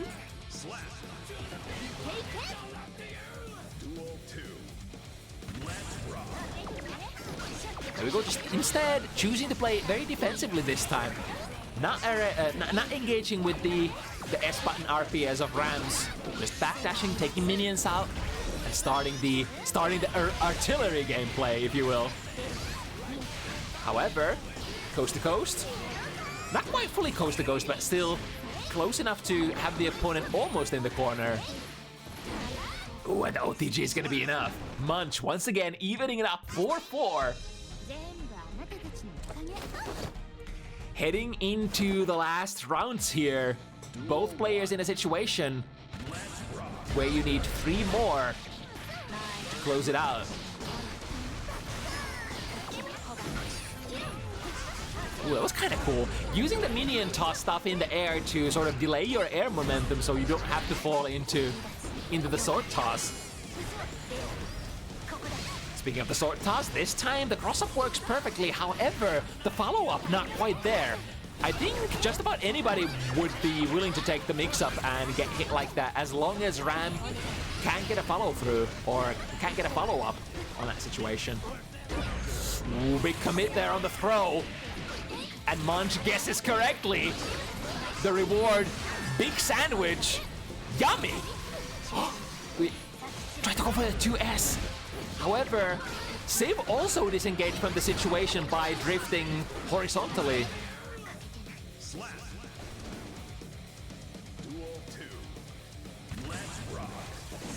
Yeah, both players trying to go air to air, but the alignment very different between the two characters, or the high alignment of the height. Second sword coming back, that's good news. We have more resources to force them to block stuff. Into, we have RC, reset into Ondo, plus frames, into sword toss. Ooh, wasn't able to get the timing of the throw here. So back throw, into the same situation, more to bottom, is blocked. Great presence of mind there from Munch. Clashes with the jump heavy out of all buttons. But I mean, that jump heavy is ridiculously difficult to anti-air. Even with the best anti-airs, you're usually at best gonna clash, unless you have some sort of god timing and god spacing. And the sword toss is gonna be the safe option here. Risk in the way that if that doesn't end up working out, the sword explosion will not happen, because the sword is just gonna miss completely. But if they initially get hit by it, then we have no problem whatsoever. Snipe towards the corner, tap the 5D, read the burst! And that's gonna be such a valuable sequence for Civ. Forced to break the wall with a soft one. But Munch tried to dash in aggressively, heading straight face forward into the sword toss.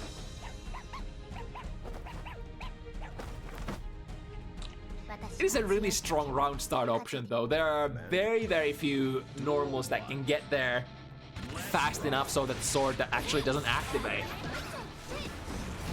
And then like half of the RPS is, I guess you're trying to read them jumping at you. I guess you could backdash as well, right? Does that get you out?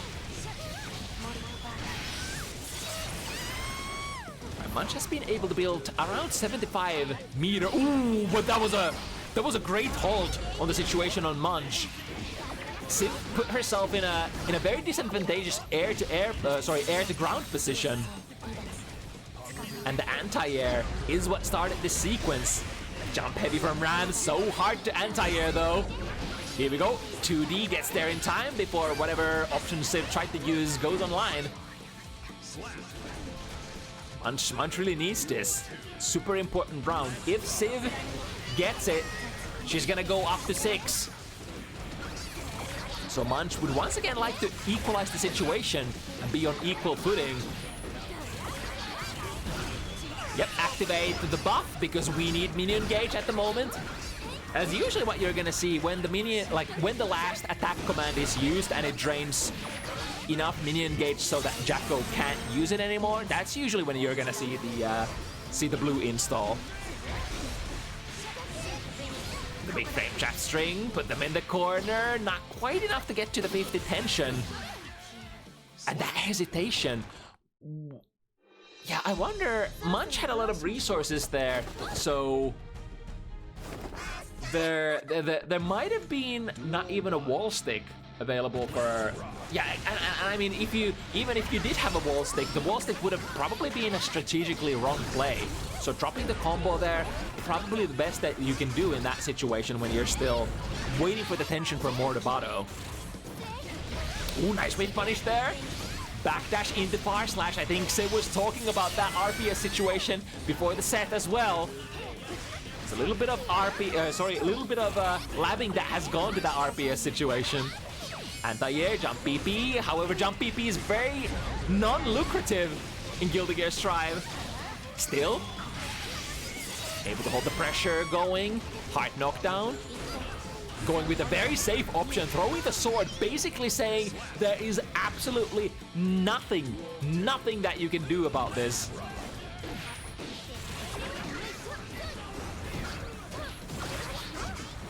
All right, once again, complete reversal of that situation. Civ once again tries to jump out, however, the high minion toss, returning her back to the surface. Yeah, again, drifting into that 2K, and smartly, Munch holding it. Ooh, that's a big RPS loss. Both of the swords currently on the ground allows Munch to engage.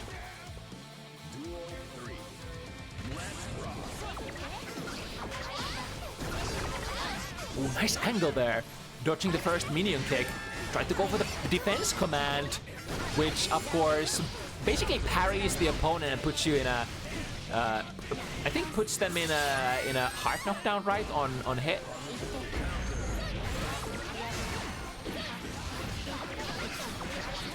The minion toss. Ooh, great read on the 2D. Even through the attack command, Civ guessing right and pushing herself to a leading position once again. It's generally been the sort of pace in this set where, oh, I like that idea. Maybe that's another thing that you can do. Just dash in aggressively and maybe throw Ramlethal out of the sword toss. Or maybe use a low profiling enough move so that the sword toss can't reach you. Got the 5D, yeah, very hard to react to. 20 frame reaction check. That would put Civ in set point position. So this could be very close to the last interaction of the set. I mean, burst is gonna come back, but you can't burst against throws. It will have to come back sooner or later. And Civ doing basically the same that Munch did to her earlier. With that low amount of hit points, you don't have good options. You don't really have an opportunity to delay anymore. Therefore, you hit the button, you RC forward, check if the burst comes out. If it does, great. Set over or game over. And if not, well, you're still extremely plus. And the opponent still has the guess against like whatever mix-up that you're gonna go for. Are they gonna burst? Are you gonna bait? Yeah, it's great showcase of Ram's power, even in a matchup that you're not necessarily the most familiar with. Both of these characters, Jack-O and Ram, relatively rare characters in the European front, must say. Alrighty then, but I think that means that that is gonna be it for the evening, because I think Emu said that, yeah, too late to play, no matter what the status of the opponent is.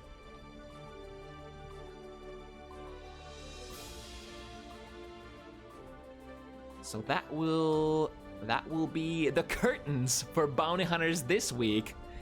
If you wish to play in our humble little event, we do this every Sunday, 5 p.m. starting 5 p.m. CEST.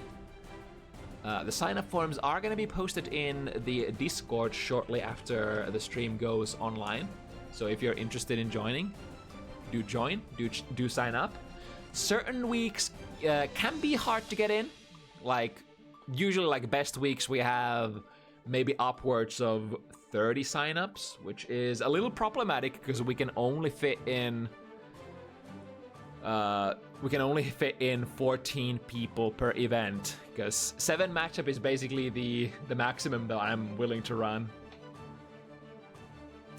Oh yeah, let's see what options we have for rating. What is happening on Twitch.tv as far as Guilty Gear Strive goes?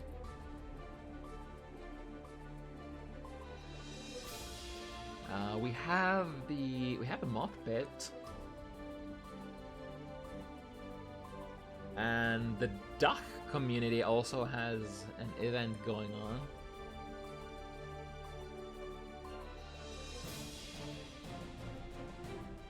Ooh, this is actually a name I haven't seen in a very long time.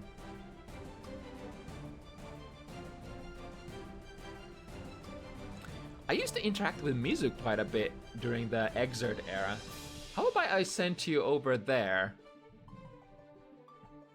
I've never seen Mizu play Guilty Gear Strive before. That's a very interesting one. It's a flash from the past. A splash from the past? Crash from the past? I don't know. Anyway, I hope you guys enjoyed the show, and I hope you have a great rest of your weekend. We'll see you again. Are we able to sign up again? Yeah. You can always sign up. There is a little bit of a priority system, so if you've played recently, then I'm probably gonna check, like, I'm usually gonna pick players who haven't been on recently, so like there's technically less chance to get in during like consecutive weeks, but you can always try. We'll see what the sign-up situation is. But yeah, okay. I'll see you guys again next week, same time, 5 p.m. CEST, Sunday evening. Till then, stay safe, play Guilty Gear, and bye-bye.